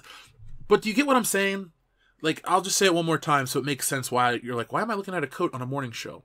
The whole point I'm trying to make is every time they try to excuse garbage from Star Wars and Disney and Lucasfilm, remember, they know it's for you. They know you're the core audience. They know they need to keep Star Wars at a certain level, but they refuse to because of an agenda. So remember, folks, we're winning this war. We can completely win it. All you got to do is let them know who holds the power and vote with your wallet. We talked about it yesterday with Star Wars toys. New characters just aren't selling. That's why they're clearanced. Old characters, can't keep them in stock.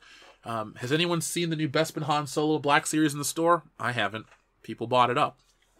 So it's an interesting time to be a fan, to be a consumer. I don't know where it's made, but it is a genuine Columbia jacket. Let's see.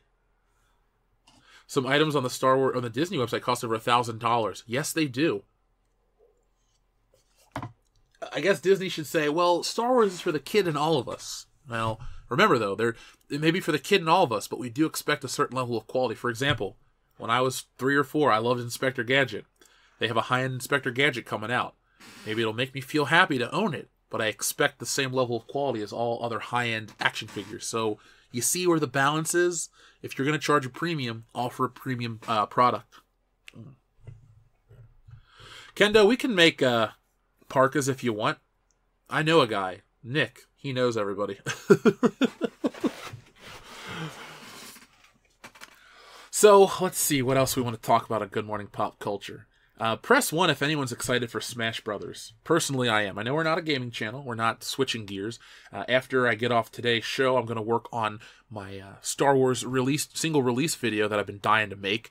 I just spent yesterday trying to set up Streamlabs and all these things, which I didn't get right. So I need to do some tests. So if you see some random streams, give us a break.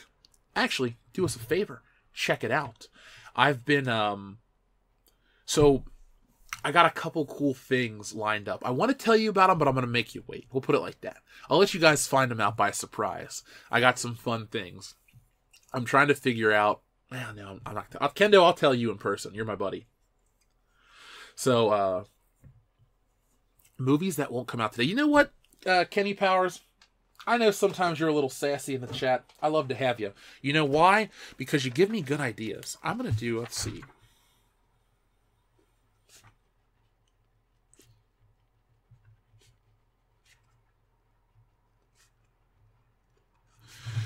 You may have either given me an idea for a new series or part of the Culture Wars series I'm working on. So, Kenny Powers, you get a quick shout out, bro. I know it's not your real name, because if Danny McBride listened to this show, he probably would stop, because shit we talk about. But I do love Eastbound and Down. I thought that was a great show. I couldn't watch it enough when it first came out. My God, it was funny. Let's see. Got Friday off. Can't wait, says Alpha Terranema. I can't wait either. Now, folks, it'll be here on the YouTube channel. I'm learning how to stream through this Elgato device, so we'll have all the stream lined up, and it'll be like this, except you'll be able to watch the game. I want to make the channel better at all times, and I want to streamline the streaming so I can have the technology take care of the work. I can focus on the videos and stuff like that. It's a balancing act, and I'm all about that shit. I actually had an idea for a parody SJW comic. I've actually written it. I have a great villain. I don't want to tell it out loud because I don't want somebody to take it, but I've written it down. I've drawn part of it. I have the designs done, and actually I have the first page I'm working on. The thing is, when I wasn't doing Stealing Solo, I would draw every day to practice, to warm up, to study anatomy or hair or dumb little things. I'd spend like 6 hours on it, and then I'd have to do other stuff, so I'd stop. So I never got a lot of projects done. Now that I have a genuine project that I'm working on, like Stealing Solo, I'm able to use those skills, but get down to work. And our buddy Rue just made a really excellent point about, why certain things are. I was telling Nick and Kendo about the comic, and I'll show it to him early, and he goes, people don't want to know how the sausage is made. They just want to eat the sausage. So I thought that was a really excellent point he made. And it really put the production of this comic into perspective, because I was feeling a little nervous. I was like, oh my God, blah, blah, blah, blah, blah. But now I'm feeling really relaxed. And because I'm relaxed, I'm able to produce better pages. So, Rugis, if you're out there, bro, thank you very much. But I do have an idea for a comic like that. And I didn't want to lead with that. I thought, let you guys check out Stealing Solo, and I got another one. Maybe, I'll put it like this. If the next comic book can raise more than Stealing Solo, and it can reach a stretch goal of a new issue, if it can reach a certain stretch goal, I will produce anthology. And that way I can tell the story of so-and-so versus so-and-so. Because I don't think it really has a lifespan of like 50 issues. Like Cyberfrog can just do, never-ending stories. It's a superhero. My character is a superhero, but the villains are, where they shine, but they're kind of one-and-done villains. Like in the Batman movies. He kills them and it's over. I'm not saying my hero kills the villains, but they have a lifespan, a shelf life, and I don't want to overextend it.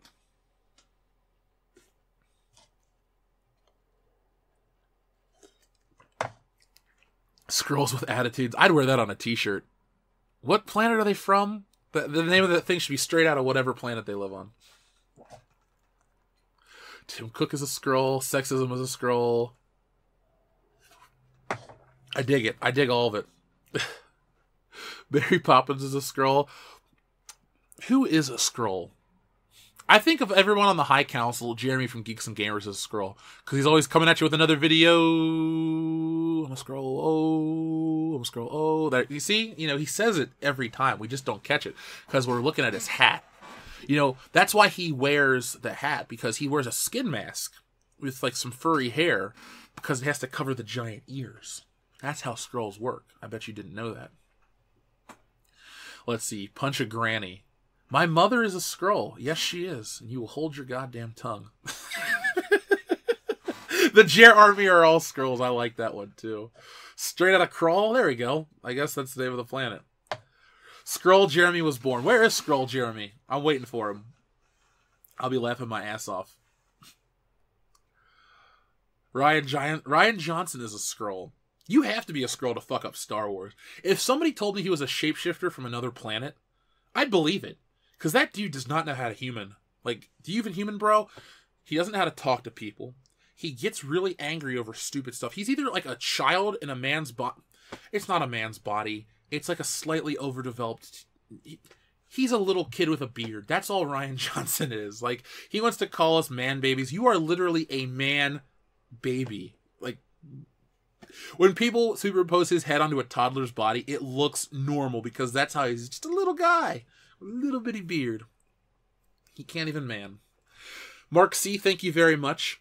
If Captain Marvel is doing the Kree, I want the Supreme Intelligence.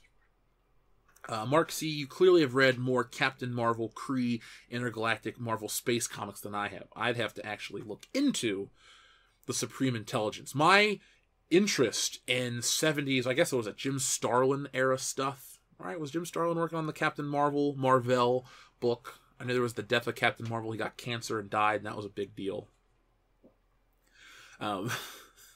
Sorry, I'm reading the Man Bear Pig comment. I want people to make these movies that are passionate. If there are female directors like a Patty Jenkins who is passionate about Wonder Woman, please, Patty Jenkins of the world, make that film. But I don't want people hired for points to look good. It's like, oh, you know, we had a black director on Black Panther. That's fine. You know, black directors can make great movies. White directors can make great movies with black casts, though, too. Look at all the great Eddie Murphy movies. John Landis directed Trading Places and Coming to America. Martin Brest did Beverly Hills Cop. Tony Scott, who'd also directed Top Gun, did Beverly Hills Cop 2. It's all about their merit. You know, when a black guy directs a Star Wars movie, cool. If it's a good movie, he gets my respect. If it's a bad movie, he gets the Ryan Johnson treatment.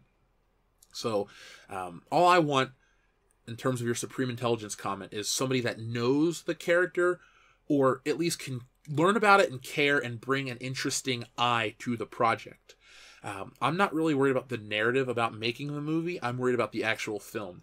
If you told me that the next Batman movie was going to be made by 4-foot-tall men with, I don't know, jerry curls, and that's your narrative, I don't give a shit. If the movie's awesome and Batman kicks ass and it looks cool and it's gothic and scary and dramatic and intense, well, then you get my respect and maybe a repeat viewing. So, again, I don't care about the narrative of these things. That's why if we're going to go back to Captain Marvel in the closing segment of the show, that is why there is this culture war, too. It's manufactured to a point.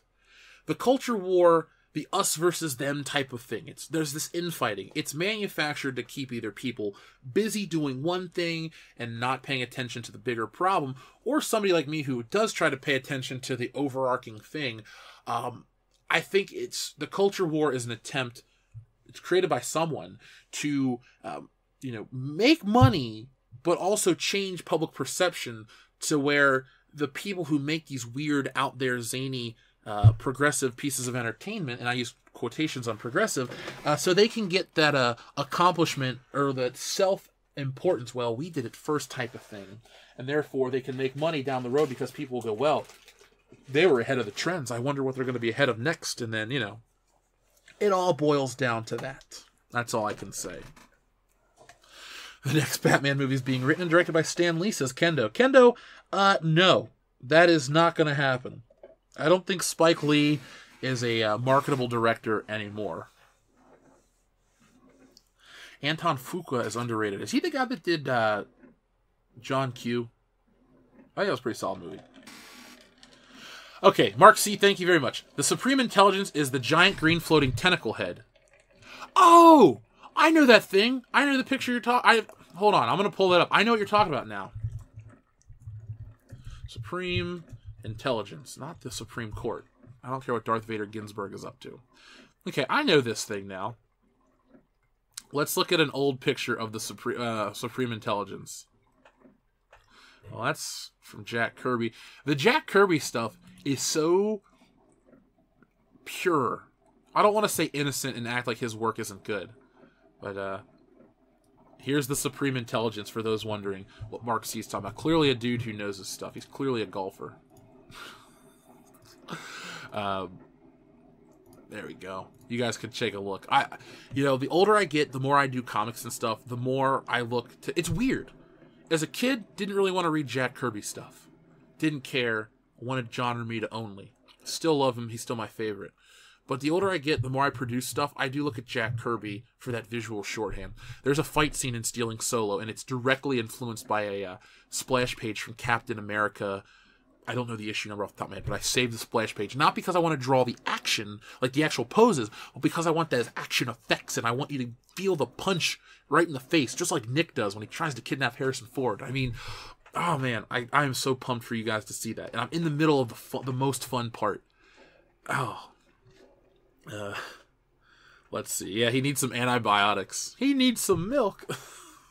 I'm sorry. I hate that joke, but I've always wanted to be able to say that, and I just did. Fuqua also did Training Day. Okay. I was going to say Training Day originally, but I thought Training Day was the guy from Suicide Squad. Maybe he just... No, he was End of Watch. Okay, I love Training Day. I got the Blu-ray of Training Day. If I own a movie on home video, any format, I have to enjoy it somehow. Training Day kicks ass. Besides Eva Mendes being in it, Denzel Washington was awesome, and I love the ending. If you haven't seen it, that's a movie I respect so much I won't spoil it for you. Go watch it. I think you'll know what I guarantee that you will be entertained by Training Day. Equalizer as well. Fuck, man, you're just listing off movies that I either love or want to watch. Don't drink the Cree milk. Luke Skywalker drank the Cree milk. That's what happened to him. That is exactly what happened to him. And that, oh my God, I'm saddened. Poor old Jake. Poor old Jake. Taking a swig of coffee for the working man. So tomorrow is a very special day. I'm not going to have a big segment, but just know tomorrow is the anniversary of Beverly Hills Cop. So I'm going to talk about that just for a moment tomorrow. I'm excited. I knew it was around this time of year. Officially widely released December 5th, 1984. So tomorrow is the 34th anniversary of Beverly Hills Cop. And I watched it last night when I was working on stuff. Makes me so happy. Swinging Cod, thank you very much. I started reading Avengers right before Black Knight killed the Supreme Intelligence. I will stop watching Avengers movies when Manverse kills Marvel. And you know what? I can laugh. I can say, this, that, and the other. But realistically, you're the type of person that they also need to focus on, because they assume someone like you who knows the books, who's read them, will continue to do it because of some some internal conflict that, I didn't read it, I didn't buy it, there's something wrong, I need it, does not compute. They think there's such thing as guaranteed money. There's a point in time where you will alienate yourself from that core base. So, have everybody. The next X-Men film is very important too, because you're coming off Logan, you're coming off Deadpool 1 and 2, you're coming off a pretty good X-Men renaissance. Yes, Apocalypse sucked, but Days of Future Past kicked ass. First Class, some people love. I'm not in that. I think it's better than Apocalypse, but I don't love the movie. Once Marvel reboots the X-Men, you gotta be able to not only get the new audience and the MCU fan base, you gotta get the classic X-Men, and if you want to make money, adapt the John Byrne era, the John Byrne, Chris Claremont stuff. You go there. Chris Claremont, Jim Lee, you could do stuff like that too. Milk, you want to milk nostalgia? Do it right. Do it properly. Don't do it half-assed and then bitch and call fans names when it doesn't work. Don't judge me. Norbit is one of my favorite movies. I respect you still. I saw Norbit in theaters. It's okay. It's not the worst Eddie Murphy movie. So if you would have said Pluto Nash, I would have shown you the door on YouTube. Said, please, leave the door. Oh, Trent got it back. Trent, if you want to do a Back to the Future stream, we can make it happen. Folks, press 1 if you would watch, if you would join us on another Saturday or, a Sunday or something, or Friday night for a Back to the Future stream. Just press 1. We did Star Wars. I feel like we owe it to you guys to cover some of the best movies of all time. Bowfinger is not only very funny, I have 2 copies of the DVD. I love Bowfinger. Okay, so lots of Back to the Future love. All right, that's going into the list, or onto the list. In the words of Chris Jericho, Back to the Future, you just made the list. Oh, funny story too. Maybe you'll laugh, maybe you won't. But last night my mom got something from the Wounded Warrior Project. She's like, I think I'm going to donate to this. I said, cool. And she said, I've never donated anything. I'm like, yeah, you did, Mom. You once donated to the Coast Guard Youth Auxiliary. She's like, I did? And I looked at her, and I just nodded. I was like, Mom, that's from Back to the Future. She goes, oh, honey. That was it. My mom's awesome. That was a lot of fun. Indiana Jones live stream. I want to do that. It's only going to be the trilogy. I'm really, really jonesing for some Indiana Jones streams. Oh, where'd it go? Fuck. Well, I don't need to pick it up to show you because I'm not on camera right now. But I ordered the Indiana Jones game for PS2, Emperor's Tomb, the one I talked about. And it came in the mail yesterday. And do yourselves a favor. If you still own a PS2 or an original Xbox, please take my advice. I recommend stuff. I guarantee if you love Indiana Jones, you will love this game. Go buy yourself a copy. It's like $10 for one in the case. You will not be disappointed. It's a fantastic video game. It was my favorite game when I first bought it. Here's my copy underneath my other keyboard. I love it to this day, and I'm ready to go play through it again. Over Christmas, after I get some stuff done and have some time to myself, I'm going to replay this entire game. It's obviously, graphically, it's dated, but the gameplay is on point, and you will love the music, and the voice actor for Indiana Jones is really good. I do have a fun mom. She's a great lady, and she's really supportive of this channel. Kendo, Nick, and Dion are great dudes that really have helped us grow. But we wouldn't have the channel if it wouldn't have been for her support early on when I needed it the most. Before I knew Kendo and Nick, there was my mom who's like, yeah, you just gotta find what you want to do in life and stuff like that. So, thanks to her, I was able to take the time I needed to get to here, and now I'm here, and now we're rolling. We're about to have a Smash Brothers day. I'll tell you this, guys, if those are successful streams, I can do those at night. We can do a Smash Brothers time, and I'm upgrading our internet, so what we're going to do is be able to do, like, online things, and I'm going to throw this out there for the patrons, only because we have, like, 77,000 people that are subscribed to this channel with the secret subscribers. I'm going to give certain level patrons the gamer code, and you guys can come on and play Smash Brothers on the channel and hang out. You could be amazing, you could be terrible, I don't know, but it just gives you access to us in a different way, and it's a lot of fun. So if you're a patron and you have a Nintendo Switch, be prepared. We're going to have some world-class bullshitters game codes available to you. And Kendo has a Switch. Nick is going to get a Switch if these streams are successful. Dion already has a Switch, and he's going to get Super Smash Brothers. So the 4 of us have the console. The 4 of us will have the game if it's successful and Nick buys it. We can have a lot of fun with that. David Hervey, thank you very much. Do you think Fantastic Four should be do you think Fantastic Four should be introduced in Black Panther 2 to bring it full circle? And how do you think they would introduce the X-Men into the MCU? I like this question quite a bit. I love these types of things. How would I do it? I think if you introduce the Fantastic Four in Black Panther 2, you would have to talk about T'Chaka in his previous adventures. Because I know it's T'Challa in the comics that teams up with the Fantastic Four. But I've heard this online. Maybe I'm perpetuating this rumor, but I really do like it. The Fantastic Four have to have been stuck in a time loop, a time warp, something, to where they come from the 60s ageless. You'll have a couple interesting things. First off, you'll have the Fantastic Four coming to terms with being trapped. They think they're in a loophole for a couple minutes. They're 55 years into the future. They think it's 1962 or 3. you need to have them prior to the space race. You need to have them, or during the space race prior to landing on the moon. You should honestly have them before Kennedy got assassinated. That way, before the Vietnam War and all that stuff, the 60s idealism before it got dark and, depressing in that era. Post World War II high, post Korean War, all that stuff. You got to put them in like 1962. James Bond could be around. Beatles, I don't really know Beatles dates. Be careful. You don't want anachronisms. But if you do that, you have them interact with T'Chaka. That'd be the age-appropriate thing. I'd be fine with that. King T'Chaka and the Fantastic Four had gone on an adventure. That way you could introduce another Black Panther in that film as well.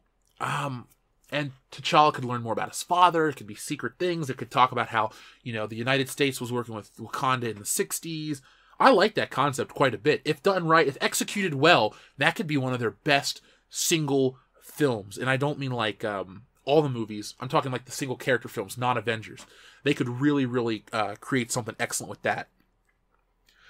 Maybe, Reed Richards is not working on Super Soldier Serum, but he's trying to work with a vibranium thing, and, the Wakandan government's offered X amount, and it's trying to bridge the gap, then they disappear, then the Wakandans pull out, some type of thing. You could have that. I wouldn't do Galactus, because how would the world forget about Galactus? Unless there's like, a mass hypnotic event or something like that. Who knows? But you can introduce Silver Surfer and all kinds of cool shit. And you could introduce Galactus and Silver Surfer down the road in modern times. How would I bring the X-Men into the MCU? They would have been there the entire time. I know this sounds hypocritical. I don't like the idea of PG-13 Deadpool, so I won't support it. But I would love if Deadpool was the only Marvel character to know that there were 2 X-Men franchises, and he goes, hey, you don't look like Hugh Jackman to the new Wolverine, or just something like that. Something that's like a wink and a nod to the audience. That would be kind of fun in those movies. I would introduce the X-Men as something underground, that if they've been doing stuff, they have averted other crises, they have helped. And I wouldn't have them be young like they are in the fucking Fox movies. I'd have them be 25, because kids will buy into adult stuff. When I was a kid, Power Rangers were cool because they were teenagers with attitude. I wanted to be an adult. People want to be treated like adults, all that kind of stuff. Maybe they just need to do that. Have them there the entire time. But I like the idea of Fantastic Four in Black Panther 2. And the funny thing is, Fantastic Four historically was Marvel's biggest title, and then it kind of went down to Spider-Man was number 1 for pretty much every other time until the X-Men, and then Spider-Man would interchange. Fantastic Four hasn't been really been the hottest franchise in decades. I feel like because there's a lack of good Fantastic Four, that the public will be really receptive to them appearing, especially with the MCU treatment, the way technology is, the way the stories have been historically. And you're introducing Reed Richards, Sue Storm, Johnny Storm, and the Ben Grimm the Thing. And if Marvel's slick too, they won't use it to change anything. They won't pull a Michael B. Jordan with the Human Torch. That didn't work. Again, it's not because America or the world is racist. It's because it doesn't fit with the story, and the Human Torch has always been Johnny Storm, a white guy with blonde hair. Chris Evans was good enough.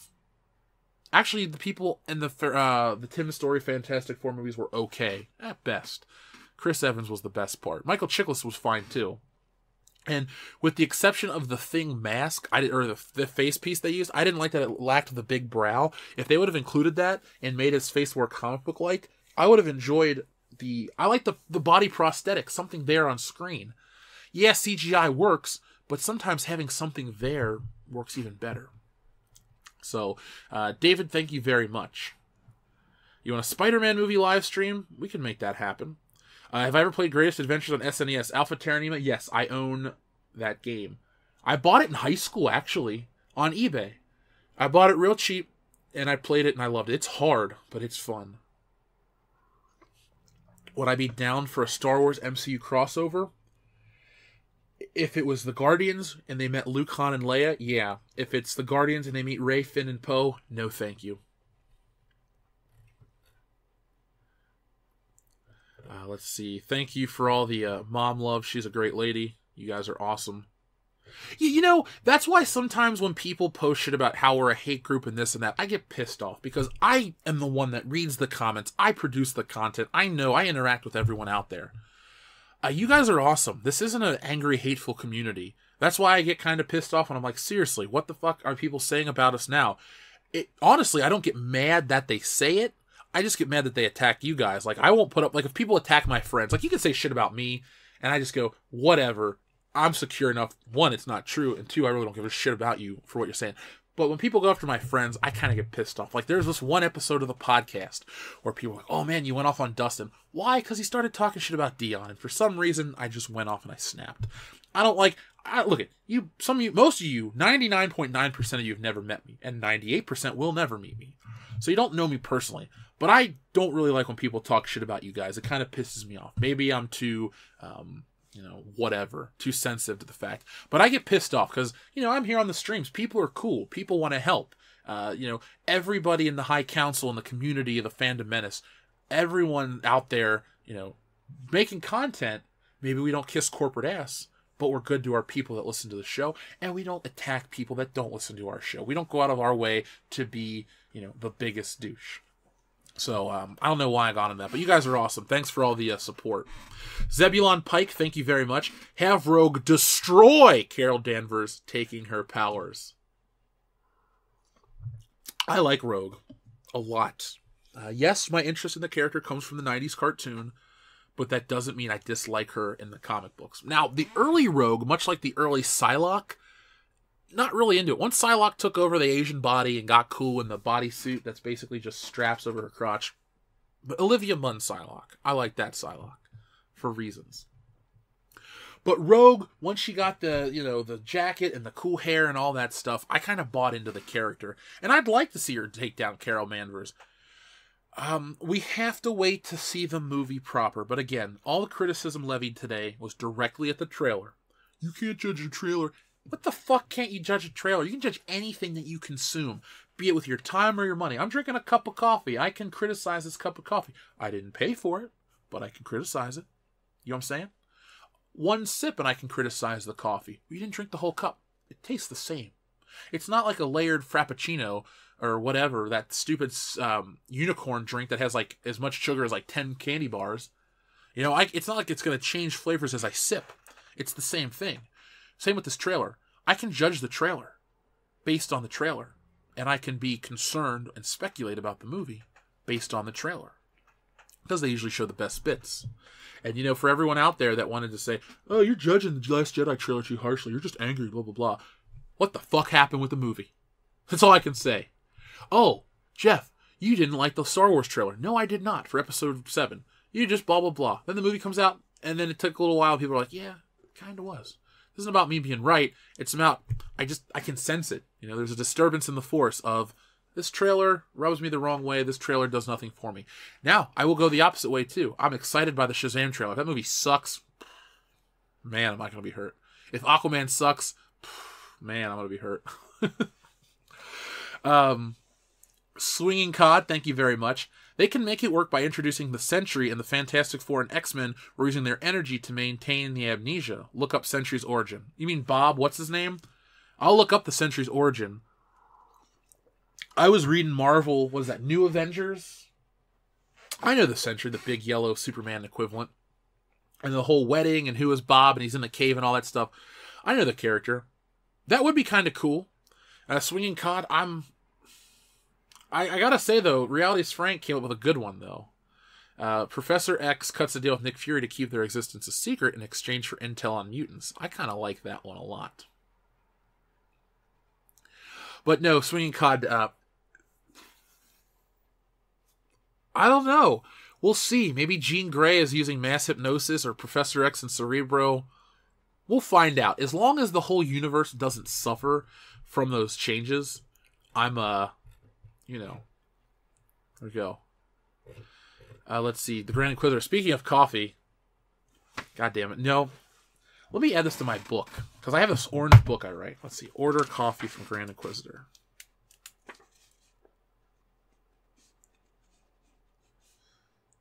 Grand Inquisitor. thank you again, and I'm sorry I keep forgetting. Like, when I get off of here, I'll edit this, and then I'll work on stuff. My days go by too fast. If I could have an extra 12 hours in a day, I'd be happy. Let's see. Streamlabs is doing it again.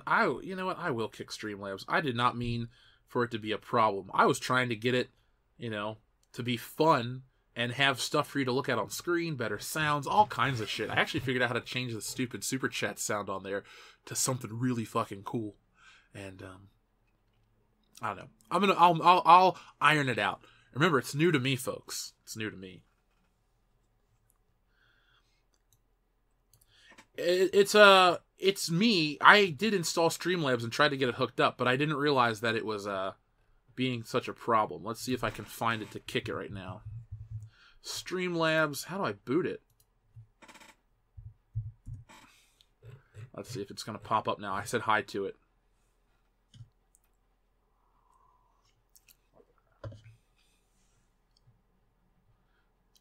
Streamlabs subverted my expectations. Mine too. That's all I can say. I thought it was going to be one thing, and then I realized I have no clue what the hell it is. But to become a better streamer, I got to give you guys a better interface, better content, and I'm happy to do that. Hello, Streamlabs. I am working on getting this office more organized. I spent last night getting a lot of stuff rechanged so I can do the show on camera eventually, and you can have something to watch, graphics, all that. We're gonna make it like I don't know, not Bob and Tom, because I can't have guests come on. Well, maybe I could have guests come on. Good morning, pop culture. Have a super chat, Jeff. I've been too busy to listen live the last couple of weeks. Well, Tim Riggs, I'm glad you're still here, man. I appreciate the super chat. Sometimes when people are gone for a while, I think, I wonder if they died. Actually, no, I wonder if I said something that they're like, I'm done with this channel. But, Tim Riggs, I'm glad you're there. Plus, I figure, since you came to meet us in Indianapolis, you were pretty much a lifelong fan. By the way, folks, we will be going back to Indianapolis in September of next year. So if you need a chance to meet us, we'll be in Indianapolis, eventually Ohio, Chicago, a little bit of meetup in New York. We'll be able to hit this region. We're like the WWF back in the day. We have a region we travel to. The bigger we get, the further we go. If we go to California, I'm sure the trip would be expensive and we'd make like 10 new fans, but it'd be fun in California. Am I going to be a tidy streamer? Because I don't think we want that. What is a tidy streamer? If you tell me what it is, I'll tell you if I'm not going to do it. Let's see. Do you think the new Clone Wars series will be any good? No. Okay, put it like this. I don't think it's going to be bad, but people got really pissy with me when I said, don't be too excited, because I said, it's Disney. They'll find a way to change it. First off, the stories already existed. We know what they were going to do, so it's not going to be new. Secondly, they rehired the voice actors to do shit. Third, we found out that they have cut Clone Wars originally because it was too violent. So you're going to get a tamer Clone Wars show. And people are going to be excited because it's back. The first couple episodes are going to get 100%. But be prepared for people to realize that they've cut out and they've lost the magic of Clone Wars. Well, Dave Filoni's still there, but George Lucas, the head honcho, is no longer there. And we got to understand how big the driving force was with George Lucas. Observer Dude, thank you very much. How would you rank the Star Wars prequels from 1 to 10? Oh, and like, how would I rate them? Episode 3 would be a solid 7. 6.5. I know this sounds terrible, depending on how I watch them. And I don't mean in order, but like if I watch episode 3, it'd probably be like a 7 out of 10, maybe a 6.5 out of 10. Episode 2, 4. Episode 1, a 5. They're okay at... The episodes 1 and 2 are okay at best. 3 has moments of greatness. But I like it. I can find myself watching episode 3 on its own. I don't know, twice a year. I never watch episode 2. Only for this channel will I watch it. And episode 1, every once in a while, I want to watch the lightsaber duel. So I watch it on YouTube. Let's see.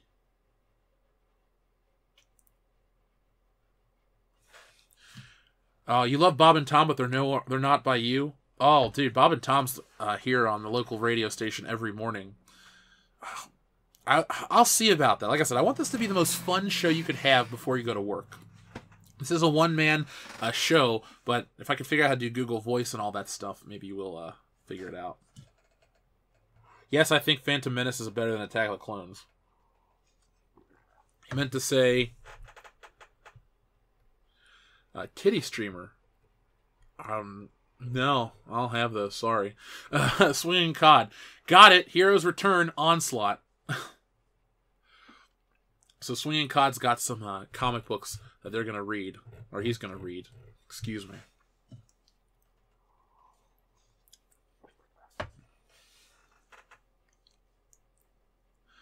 WCBS Big Tour. Hell, I'd even travel to East Lansing for that. Cincy, Skyline, Chili, baby.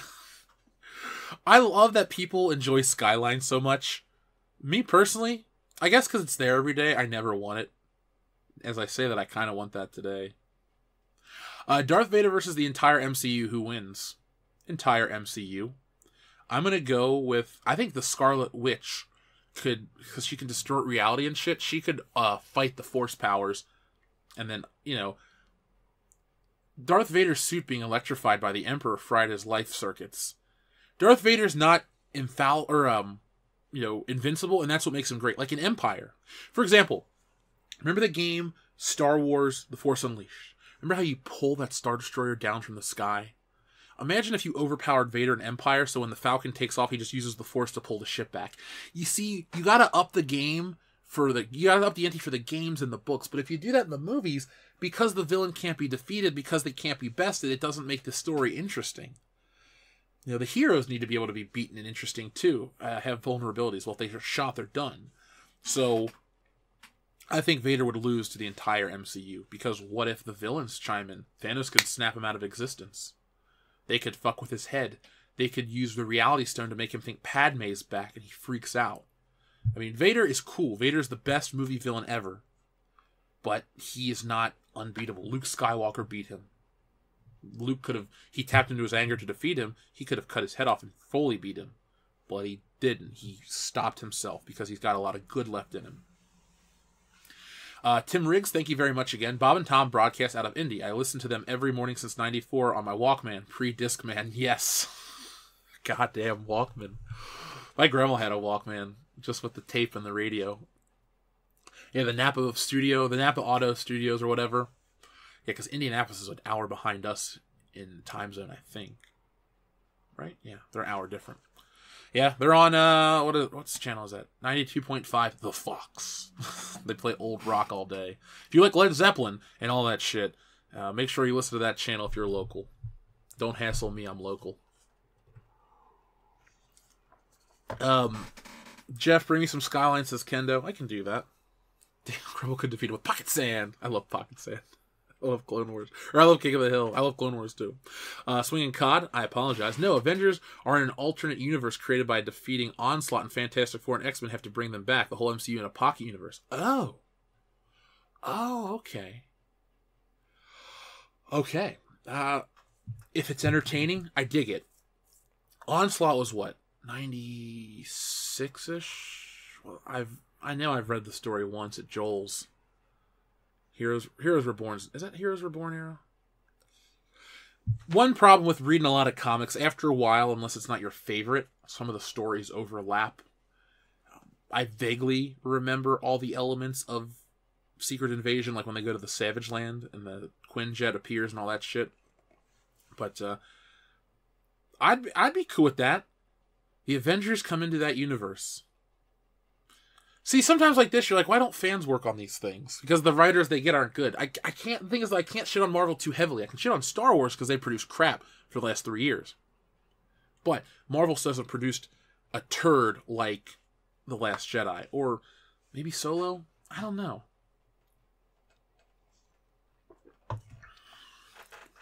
Can Vader stop your heart? Sure, but I don't think he can do everything at once. Shit, couldn't Iron Man just stop Vader's heart and his breathing by tapping into his cybernetics with his suit? See, Star Wars technology and Marvel technology, they don't really cross over. Because Star Wars is a galaxy far, far away. It's fantasy, this, that, and the other. Marvel's based in reality. So, nanobots or, nanotechnology is a real thing, so Iron Man has it. The way he connects with wireless and satellites and all that stuff. So, unless you're Thor, where science and magic are one and the same, you kind of run into a weird crossover. Tim Riggs, thank you very much. I want to say something about Larson. I saw Skull Island on release day. Her character was useless, had no point existing. Her acting was wooden, uninteresting, without redemption. She sucked! I saw Skull Island as well, and my favorite part was the post-credits with the Godzilla crossover, where I got goosebumps. She is just a photographer, a war photographer. I think, Tim, that she exists to reference back to, Fay Ray in the original Kong with the blonde woman, and he holds her and stuff like that. I own the Blu-ray. I haven't watched the movie since it was in theaters, so I do need to give that movie a watch again.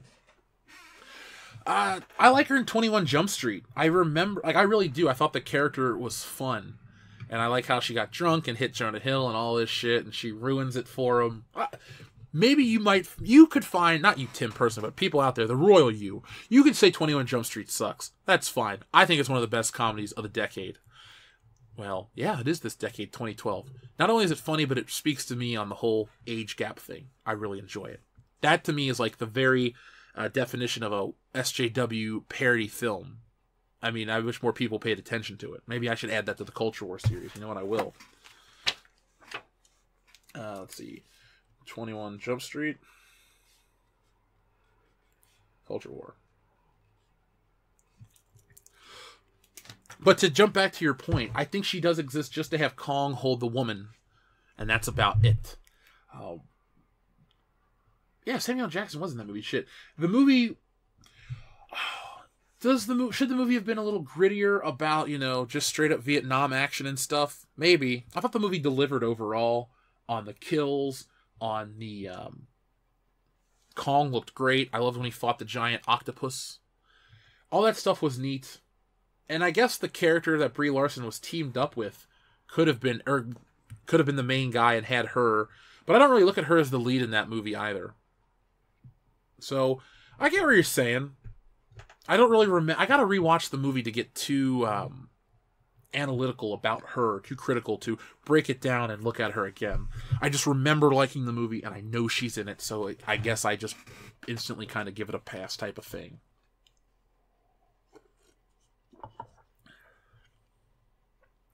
Oh, Dr. Coffin Nails, you're late to the party. That's cool, though. There'll be the replay, and you'll be able to hear it. What if Hollywood redid the 2005 movie Doom with a good story right from the game, but use the game soundtrack? The soundtrack's cool. Maybe you adapt a later Doom, like a Doom 3 type of thing. Could be cool. The funny thing is, with The Rock now in it, it would be a lot better. Rock 2005, Only thing memorable about Doom to me was that it came out on my birthday. Is Rebels any good? Thinking about giving it a try. I've watched one episode and I didn't like it, but I always tell you guys on this channel, give it a shot yourself and tell me what you think. I'm not going to watch Rebels. I don't like the designs. I don't like... I just have no interest in it. From what I've seen, I didn't like. It's not for me. Lightsabers can make you fly? Okay, sure. Death Star blasts entire Marvel Earth. Vader wins. But Luke already destroyed the Death Star. Doom the cockening. I watched Doom 6 times in theaters because of The Rock. You are a bigger Rock movie fan than I am. I would call myself The Rock's biggest fan. Love the dude to death. But my God, I would not watch Doom in theaters 6 times. I didn't even watch it once. Orion the Boomerang. Jeff, you're sweet and cool. How are you still single?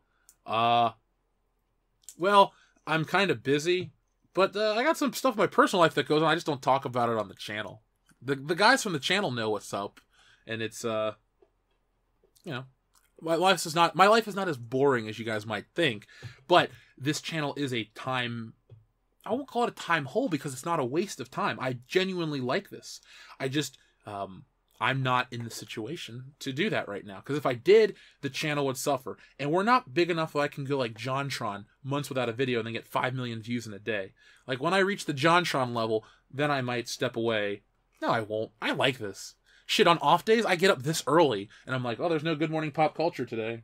And so I just sit around and do nothing. I know some people are thinking, Jeff, just give us an extra show. We want more.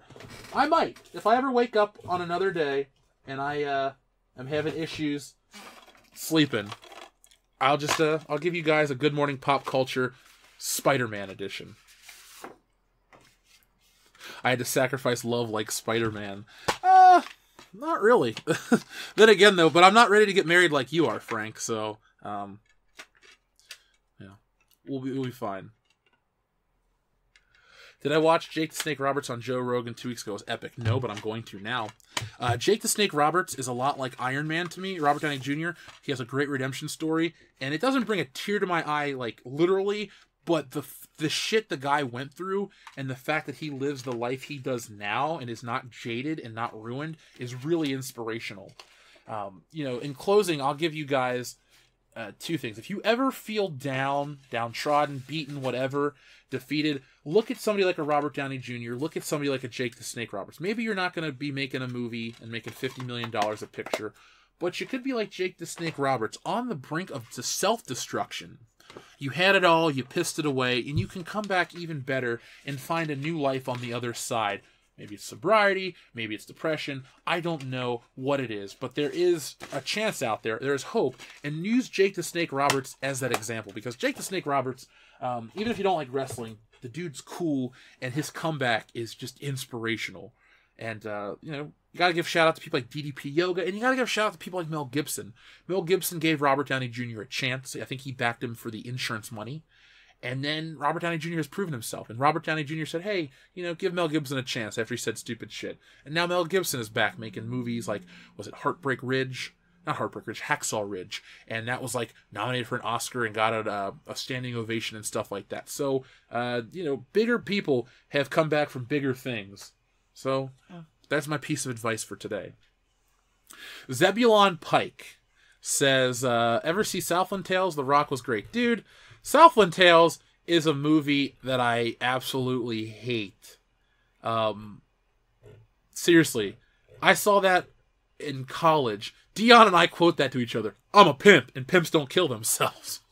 What in the fuck was that? Jericho Kane.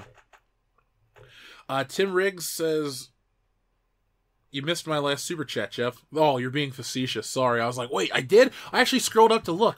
I feel really bad when I do. No, I definitely read your Brie Larson's Wooden and She Sucked. I definitely read that one, man. What is MGTOW? I don't know what that stands for. Did I watch The Flexing 2 by JonTron? No, but I'm going to. Fucking love JonTron. He is the only YouTuber that will make me laugh till I cry. He gets it, man. I love his content. That's a YouTuber I'd like to hang out with. Let's see. What are we doing? Closing out. Big Tao's feminism for men. Men going their own way. Oh, no. Not at all. I just, like I said, the guys on the channel know what's going on. It's like I said, you'd be surprised. It's kind of cool. I just don't talk about it on the channel because, mixing that part of my life and the channel just really don't go hand in hand. So I'm not going to worry about it. Have I seen Game Grumps then? Yes, I've seen Game Grumps. I've seen that. They're okay. Hillary, Dion's wife, loves Game Grumps.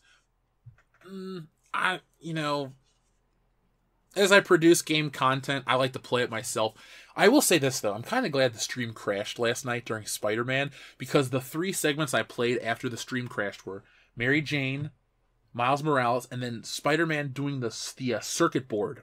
And the circuit board moments are fun because they make you think. It's a little bit of a puzzle. And I can't really talk to you guys about stuff and play it at the same time. So, there we go.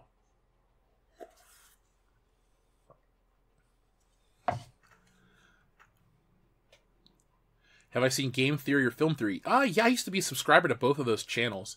I lost interest during the Five Nights at Freddy's thing, but I get it. As a content creator, I understand why MatPat did all the Five Nights at Freddy's stuff. The views. I get it. Believe me. I know it gets the views. I have respect for him. Game Awards stream, like where I will stream my reaction to the Game Awards, I honestly haven't followed enough of the gaming scene this year. Like, I've owned every PlayStation, most Nintendos except the Wii U, all the Xbox except the Xbox One. I like video games. I don't follow the community too heavily because I can't. I don't want to get into online bitch fights about Super Smash Brothers, this and that. Look, I like Smash Brothers. It's a fine game. It's an amazing game. I like Nintendo. I have fun with that stuff. I don't want to live in the IGN comments section is basically what I'm saying. Yes, the Mary Jane gameplay was pointless. I should have been Spider-Man watching her instead of pressing square to have Spider-Man grab up Mary Jane. Thank you, the Duckson 1977. Yeah, folks, it is getting close to 10. It's 10 a.m. I mean, stream covering the Game Awards as it happens. Let's see. The day after, we'll talk about it on Good Morning Pop Culture. How's that? If somebody reminds me to look up the awards, because a lot of these games I'm not going to know. And the Game Awards, much like the Oscars, much like other things, are just advertisements and sycophantic circle jerking. Just straight up, oh, Jeff Keighley, the Mountain Dew and the Doritos and shit. Leave that for Angry Joe. He can talk about the Game Awards and stuff like that. We'll cover some gaming. I'll bring you guys some fun stuff in a community-based way. But overall, I don't want to extend myself into a territory that I don't actually care about enough. You can hear me talk about comics and movies and games and stuff that I care about. But if you're asking me, like, what are your thoughts on Call of Duty not having a campaign? Like, okay, I haven't bought a Call of Duty game since the first Black Ops. I wasn't invested already. That doesn't mean I don't want to entertain you, but I don't want to give you some bullshit answer out of the blue. It's kind of hard for me to lie to you guys about stuff like that. Jigify, thank you very much. Thoughts on PSX Classic? Me, very disappointed. It's funny, when I was trying to fill time before we got to 200 viewers, I mentioned it briefly. Okay, this is a weird way to close out the show, but we talk about nostalgia. For some reason, I guess because it's been 20 years roughly since we had we got a PlayStation earlier than 20 years ago. We got it fairly early. It was the first thing we ever bought at Meijer. This was pre-DualShock PlayStation era. So we may have got a PlayStation right after 97, as I think, when we got one. But I've been kind of nostalgic for the PlayStation marketing of the original, like that sound effect that plays on the beginning of the commercials, the weird, irreverent Crash Bandicoot ads, just stuff like that. And I feel like it's swirling right now. Like this 90s nostalgia is about to hit real big. And I grew up in the 90s, Oh man, Power Rangers, Inspector Gadget. Even though Gadget was out in the 80s, it came back in the 90s with a game and toys and all this stuff. So they re-released it. But, this PlayStation, I'm like really into old PlayStation stuff. Like I talk about Metal Gear Solid 2, I talk about the PS2, all this stuff. Initially, I was invested in this. Now, my biggest complaint about the PlayStation Classic isn't the game library, because I understand. The thing is, with PlayStation being so big and having sold so many units and selling so many games, every PlayStation game is someone's favorite game, and you can't please everybody. You can't please a lot of people. I felt like they did a good job with certain games. Metal Gear Solid, that's one of the the biggest titles on the system. Siphon Filter, that's one of my favorite. But I understand from a licensing standpoint why they can't put certain games on. If you would have said, Jeff, what would your top 20 games have been? I would have put Tony Hawk's Pro Skater 2. That is one of the best skateboarding games ever made and one of the best on the PlayStation. Another game I liked that would never really move units, but I would love to play, would have been WWF SmackDown 2, Know Your Role. Again, personal things. That is why people get upset. There's no Final Fantasy this version or that version. Look, if you want a Final Fantasy machine, get one of the countless re-releases. Final Fantasy, for me, Final Fantasy is like Lord of the Rings or Game of Thrones. I respect it. I understand why millions of people like it, but I don't. It's not for me. So for that reason, I'm not attached to it emotionally, and I don't really care about it. If you look around this office, I have exactly 0 Final Fantasy pieces of merchandise. I have 0 Final Fantasy games. I don't like turn-based RPGs. I really don't do RPGs that much. The most RPG-esque stuff I'll do is Zelda with inventory and leveling up and certain shit like that. Or like in Spider-Man, you level up as well. Now, the PlayStation, with it being so big, you don't have a representation of the system proper. Now, like, for example, Crash Bandicoot's not on the system. Well, I bought the Crash Bandicoot re-release, and that looks great, and that's fun. And, you know, I don't look at the PlayStation Classic or the Mini or whatever it's called as a replacement for, like, I feel like if you're going to own the PlayStation ecosystem, to take a page out of Apple's book, have a PS4, and then, you know, get a PS Classic just to fill in or for fun or, you know, to get the controller, some shit like that. It has value to some people, but not to me. Will I be buying it? No, I will not. I've been on this Metal Gear Solid kick for a while now. I picked up a Figma Solid Snake. I've been getting the games. You know what I did to want to play that first game? I bought the version for PS3, going to play it in high def and enjoy all the other games because Metal Gear Solid 2 is a fantastic game. So I will get the PlayStation Classic for $30. If I can find it super cheap, I will get it. I love the box. I love all the stuff. It's making me feel nice and fuzzy, but the system is very useless to me. You can do it on open source emulation. I actually watched a video yesterday of something I considered doing. You can get this NVIDIA thing, this streaming box that can run emulators. And I thought to myself, it runs N64 almost flawlessly. It runs GameCube fairly well. I own these games, and if you know, it's like the digital copy thing. If you own a physical copy, it's not illegal. I could get these games. I could stream us Rogue Squadron 2, because I own 2 copies of that game physically. We could do a Rogue Squadron 2 stream. We could talk about Star Wars and this and that. There are all these elements of things we could do with a device like that. PlayStation Classic could have been that. It's nice to have it in HDMI. It's nice to have it, you know, in HD and all that crap, but I guess overall, it is a disappointment. It does lack, but I think the disappointment stems from each personal gamer's user experience. You know, Ballerina Toshin's nice because it represents, well, one, I like the game. We had it when I was a kid. And 2, it's one of the first titles, or earlier titles for the system. So I get they're trying to cover the spectrum. Plus, the PlayStation, they had games from, 95 to 04 or something like that. They had such a long support life cycle. Where do you begin and end? It's like my argument with Star Wars. What is the original cut? Well, there's the 70mm and there's the 35mm. The 70mm has different dialogue, different this, different that. Certain people only saw the 70mm cut. Do we consider the home video release? Then it's really not the true release. You know what I'm saying? It's all based on experience, and there's not one correct way to sell a PlayStation Classic. There's not one correct version of Star Wars, if you understand the analogy I'm trying to make. Let's see. Rogue Squadron 2 still doesn't run well on an emulator. Well, shit. I wanted to play that game. It's one of my favorite games ever. Raspberry Pi plus RetroPie beats NES Classic, the NES Classic, and PlayStation Classic in terms of ROMs, even the number of systems it can emulate. Phil bought one and then wiped it for some dumb reason because he didn't want to buy a new memory card or something.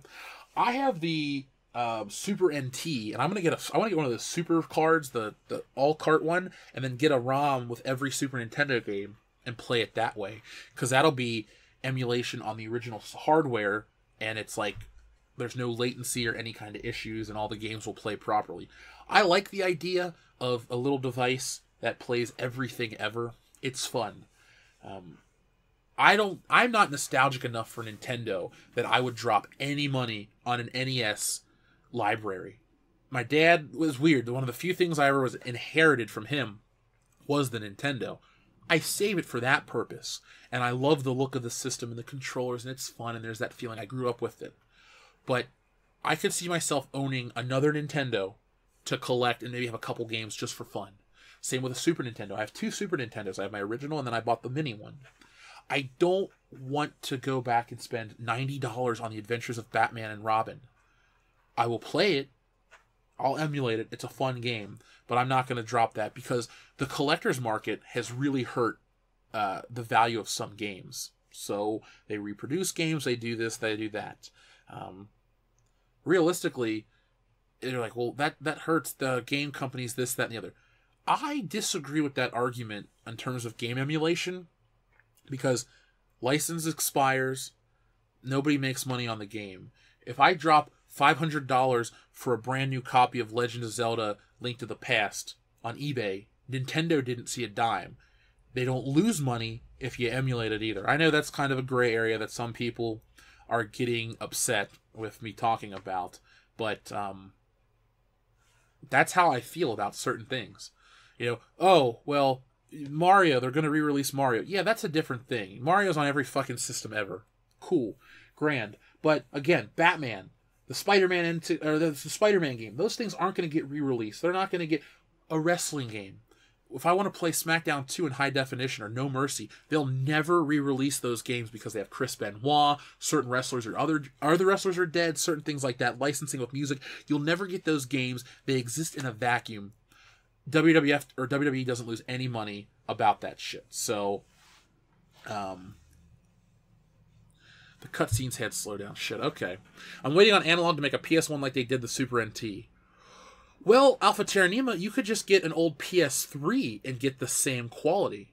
Because PS3 runs HDMI, and it plays PS1 and 2 games, and it upscales them to some degree. You can do smoothing, you can do this and that. I don't know. I think Sony on the PS5 should actually undercut Analog and just straight up put out PlayStation 5. Every game gets upconverted and scaled up and all this great shit. It would take them such a small percentage of the power of the system and the money that would have cost, all that kind of stuff. So, I like that. Jigify says, I disagree. Much like the SNES and SNES Classic had a set of 20 to 30 games that mostly represent them well. There does set it exists of 20 PSX games the majority would agree on. See, I'm a PlayStation fan. I don't like any of the JRPGs. So for everyone that complains, I'm like, I don't care. See, for stuff that represents PlayStation... Here's the thing, though. Mario and Nintendo or all these first-party games on the Nintendo system are great. Plus, there was the Nintendo seal of quality. There was a much smaller amount of games produced for those systems. And they're mostly first-party games. Yeah, you have your Street Fighter 2 or your Mega Man X. But Street Fighter 2 Turbo didn't exist on other systems.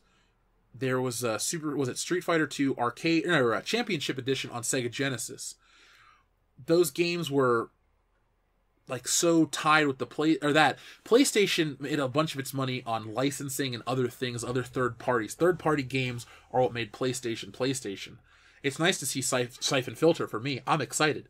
You may not give a shit about Siphon Filter, but that's a PlayStation game I was tied in with. So there we go. Yeah, no Tony Hawk, no buy for me. Without Tony Hawk, we can't have a music in Tony Hawk, and that's what makes the game fun. And the PlayStation version had blood. The Nintendo 64 version did not. Yes, only the earliest PS3s do, but all PS3s play PlayStation 1 games. So if you're really desperate for a PlayStation 1 software emulation, the PS3, all of them, because I have my good one was stolen, which pisses me off, but I have the little slim one, and that still plays PS1 games. So, David Hervey, thank you very much. Which one is better, Super NT or hacked SNES Classic? Well, Dan has a hacked NES Classic. You might say that due to the menu screens and the controllers, but I'll say Super NT. Super NT supports original controllers as well as the Bluetooth 8-bit DOE controllers, and you can get the 8-bit DOE ones.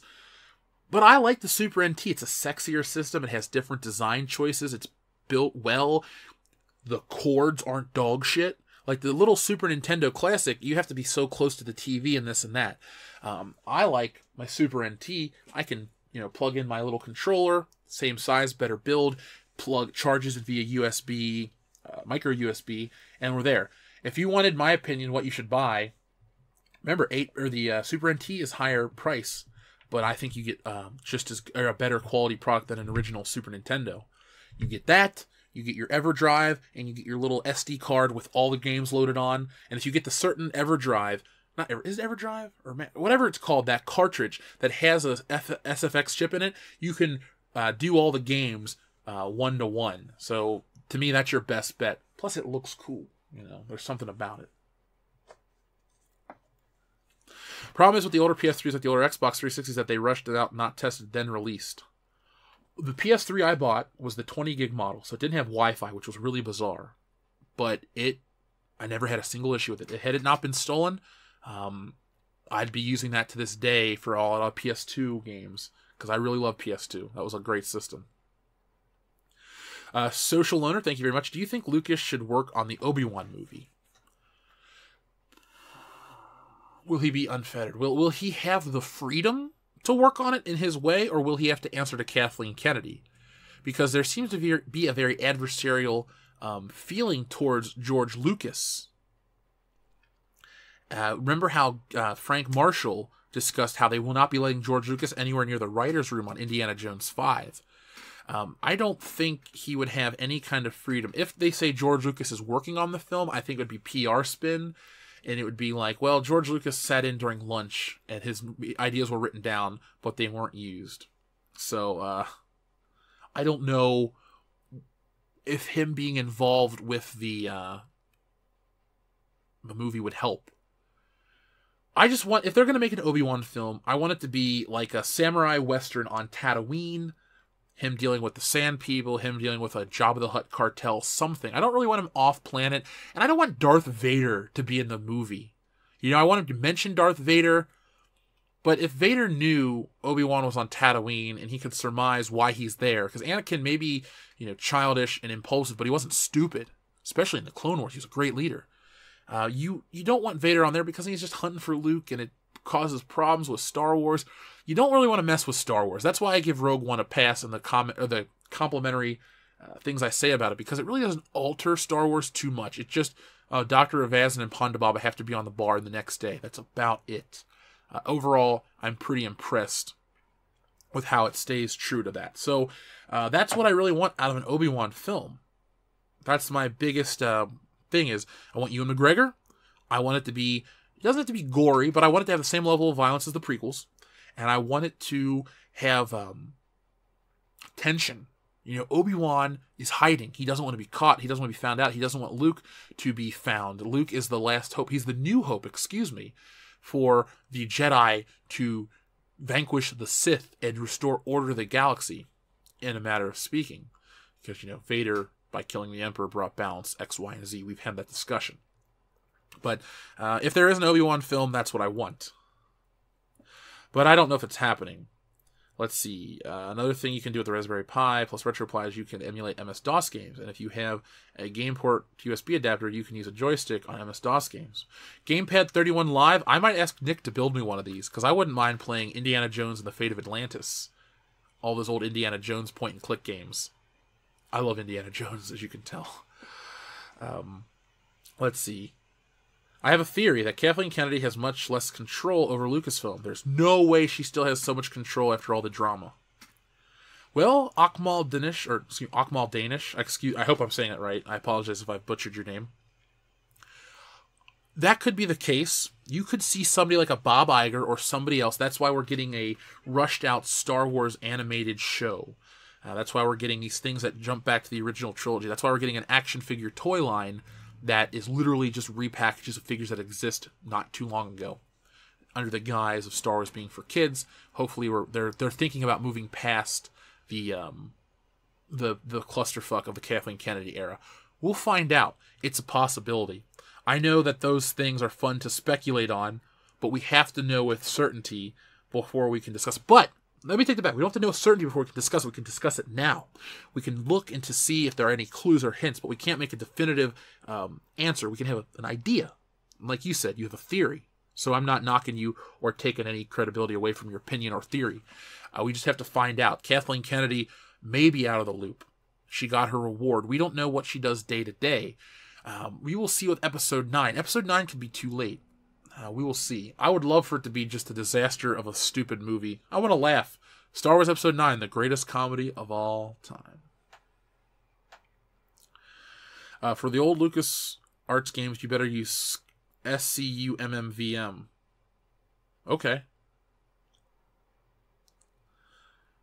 I'll check that out. I just want to play that one. I hacked my PS Vita and TV, much better option than the classic. Jeff, didn't you feel that the Silver Sable shouldn't have literally been kicking Spider-Man around in the game. You know what? I had that thought yesterday. Every time she pulls out her guns, he webs them, and she spins around and kicks them. I'm like, where's your fucking spider sense? Don't tell me, but I'm waiting for her to pull it one more time, and then I stop her and web her to a wall or something. Spider-Man should get the last laugh. He's the hero. He's our cipher into the world, and as the gamer, we want to ride off into the sunset on a high note. Alec Munoz, thank you very much. Why does Iger get a pass from us a lot? Ultra lefty. I think Bob Iger... I don't think Bob Iger gets a pass. I don't think Bob Iger is... It's like Ike Perlmutter or a bigger person at these companies. Bob Iger doesn't get a pass from me because he's a man or an ultra lefty or whatever. Bob Iger doesn't run Lucasfilm. He's above her.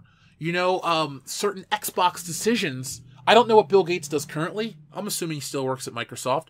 But Bill Gates wasn't... He may have been the head of Microsoft, but he wasn't making every decision for the Xbox. He wasn't making every decision for their games moment. So Bob Iger's above her. She is the president of Lucasfilm. I blame her and the story group and everybody equally. Actually, but she represents everybody. So Bob Iger doesn't get a pass. I just don't think Bob Iger's actually involved.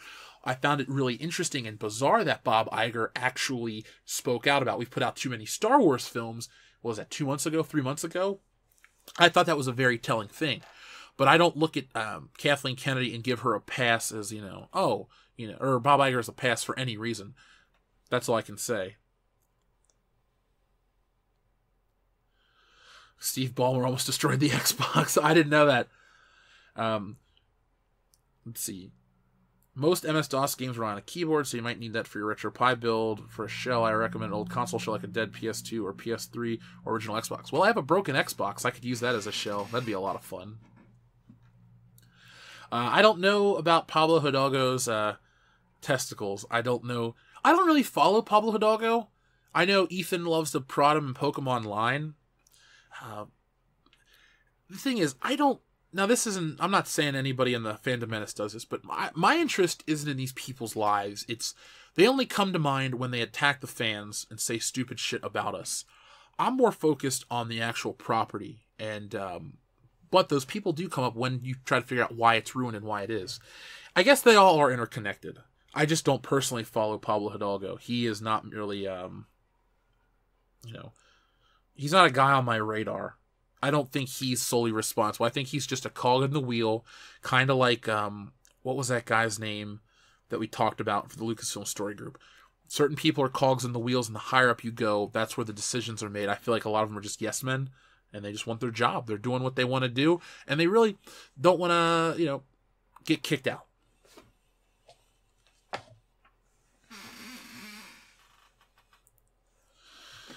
So, I guess it is time to close this out. I hate to say it, you guys have been keeping me going. I really was just like, okay, we can keep this rolling. Getting ready to make myself another cup of coffee. I stalked Pablo Hidalgo's MySpace page. Pablo Hidalgo would make my top 8 spaces if I still had a MySpace page. That's all I can say. Look at the MCU. It's not impossible to make multiple good films. Kathleen Kennedy, clueless. Needs a Feige type overseeing Star Wars. Well, remember, folks, Kevin Feige likes Marvel and all these things he's doing, and he was associated with these other Marvel films prior to the MCU. I believe Kevin Feige's name is on Spider-Man 2.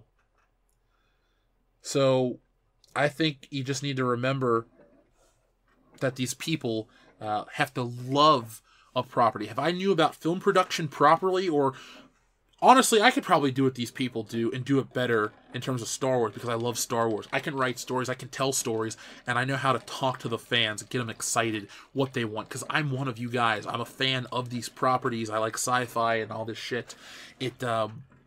They're so removed because for them it's just a job. Like, I'm not trying to sound egotistical. You give me the reins, I could run Marvel Comics. It's not that fucking hard. Oh, Joe Quesada's editor-in-chief, great. You know what? I know I'd have to sit through financial meetings and the boring shit, but I could be a hands-on editor for all these books. We could do big crossovers. We could fix these books. Oh, you're not sensitive to certain people's ideas. Who gives a shit? It sucks. Let's move forward. Fans first. Stan Lee got that. Stan Lee got that, and he was also able to tell really fantastic stories that stood the test of time. They were the House of Ideas is what they used to be called. Now they're the House of Ideas where they go to die. I just don't, I don't dig it at all. Let's see. I lost all respect for J.J. Abrams since he ran his soy mouth. Plus that Ray Finn in his World War II film. I don't know. I didn't watch his zombie World War II flick. Not for me. Not for me. Did I see the old video of Ryan Johnson from 10 years ago saying he's fetish for half the audience that hate his movies? Yes, I have that video saved on my computer. I found it and I downloaded it. It's too important to let go. Okay, Kevin Feige's name is on the credits of Spider-Man 2. I thought so. Spider-Man 2, my God. Like I was trying to say during the Spider-Man stream last night before PlayStation Network crapped the bed, Spider-Man 2, or Spider-Man, this game, would make a fantastic Spider-Man film. Adult Spider-Man has so many dramatic elements, and I think it really stems from adulthood taking place later in life as opposed to in the 1960s.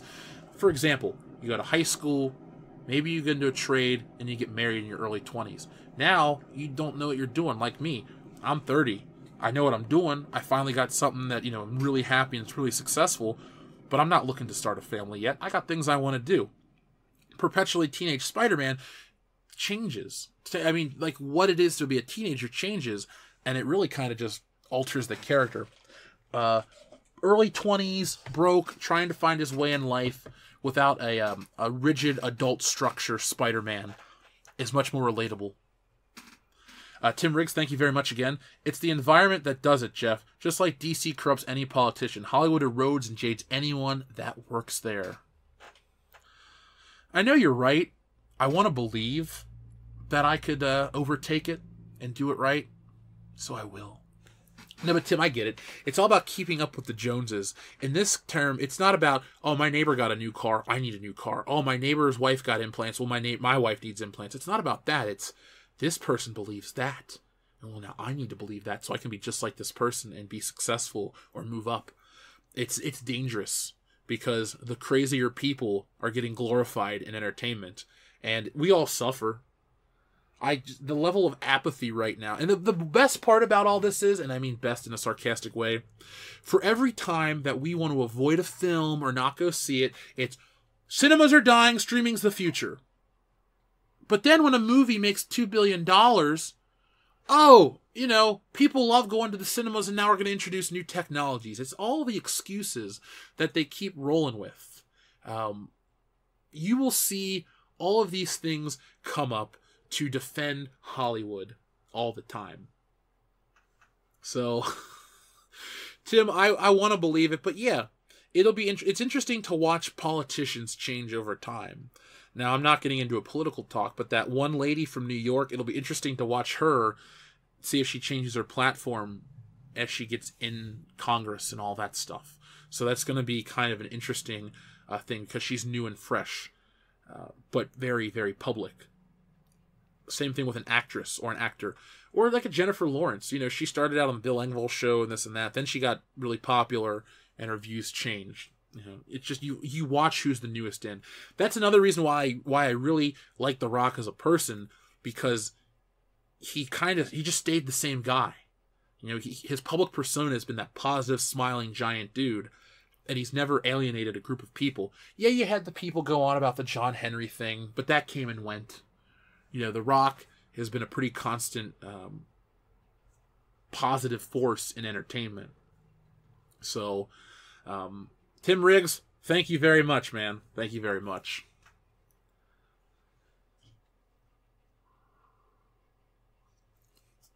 Yeah, I don't need to rush to have a family. I look at it like this. Again, I always tell you guys little bits about me.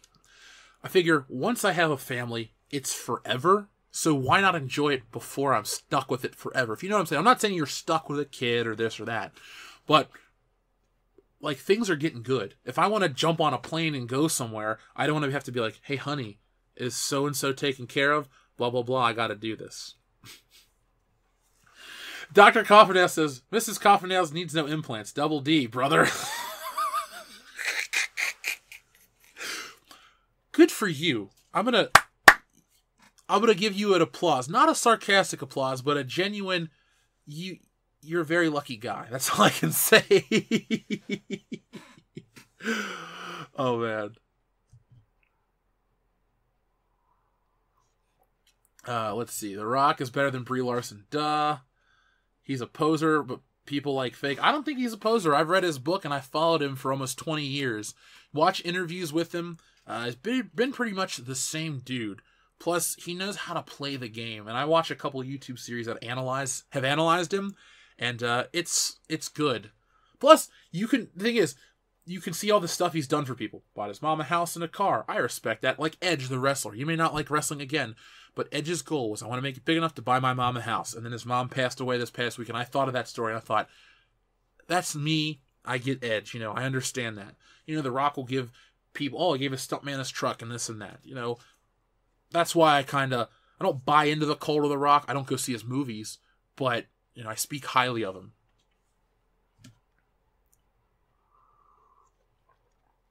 Gamepad 31 says, I hope I remain single for the rest of my life.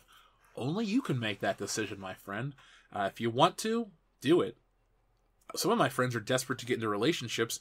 I've been there. They've been fine. They haven't been these terrible things that jaded me and scarred me. Unlike a British movie villain that can never be scarred again. Talk about a dumb topic. We'll cover that tomorrow. But, you do what you gotta do, and you do it in your own time. That's all I can say. Did I hear that The Mandalorian is supposed to be like The Hangover? Oh, God, no. No.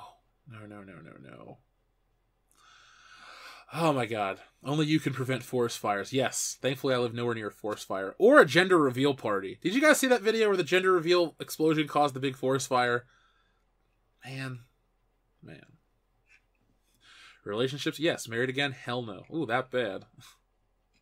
007. Never get scarred again.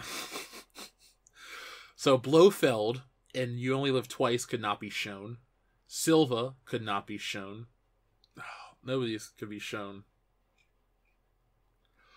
Oh, man. So, guys, I think we're going to go. I was going to wait till we hit under 300 viewers, but we keep staying at a constant 313.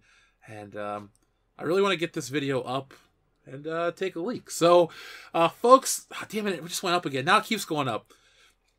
Oh, man. Don't make anime real people into anime. I don't like that either.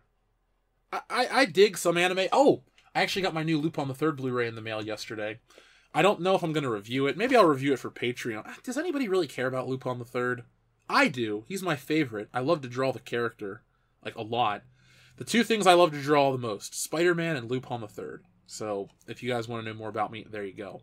But I got Volume 4, The Italian Adventures, and they brought back my favorite voice cast. So, that excites me. Was it Tony Oliver, as Lupin the Third. That's my bread and butter. We got 319 likes. Okay, cool. So this has been a pretty good stream. So, Damajin, I will check out your video later tonight. Folks, check out the High Council. It'll be on Geeks and Gamers tonight. Jeremy will be back. I believe the High Council's been without him for 2 weeks. It was without me for a week. So, I apologize for getting sick. But I finally feel like I'm 110%, so I'm ready to fucking go. I'm pumped. I'm amped up. So you will catch me tonight. I will be working in a little bit on a video about our, the Star Wars thing I've been dying to talk about. And always be on the lookout for more content from World Class Bullshitters. Expect some Smash fun this weekend. And like I said, if you're a patron and you want to get in on the gaming with me,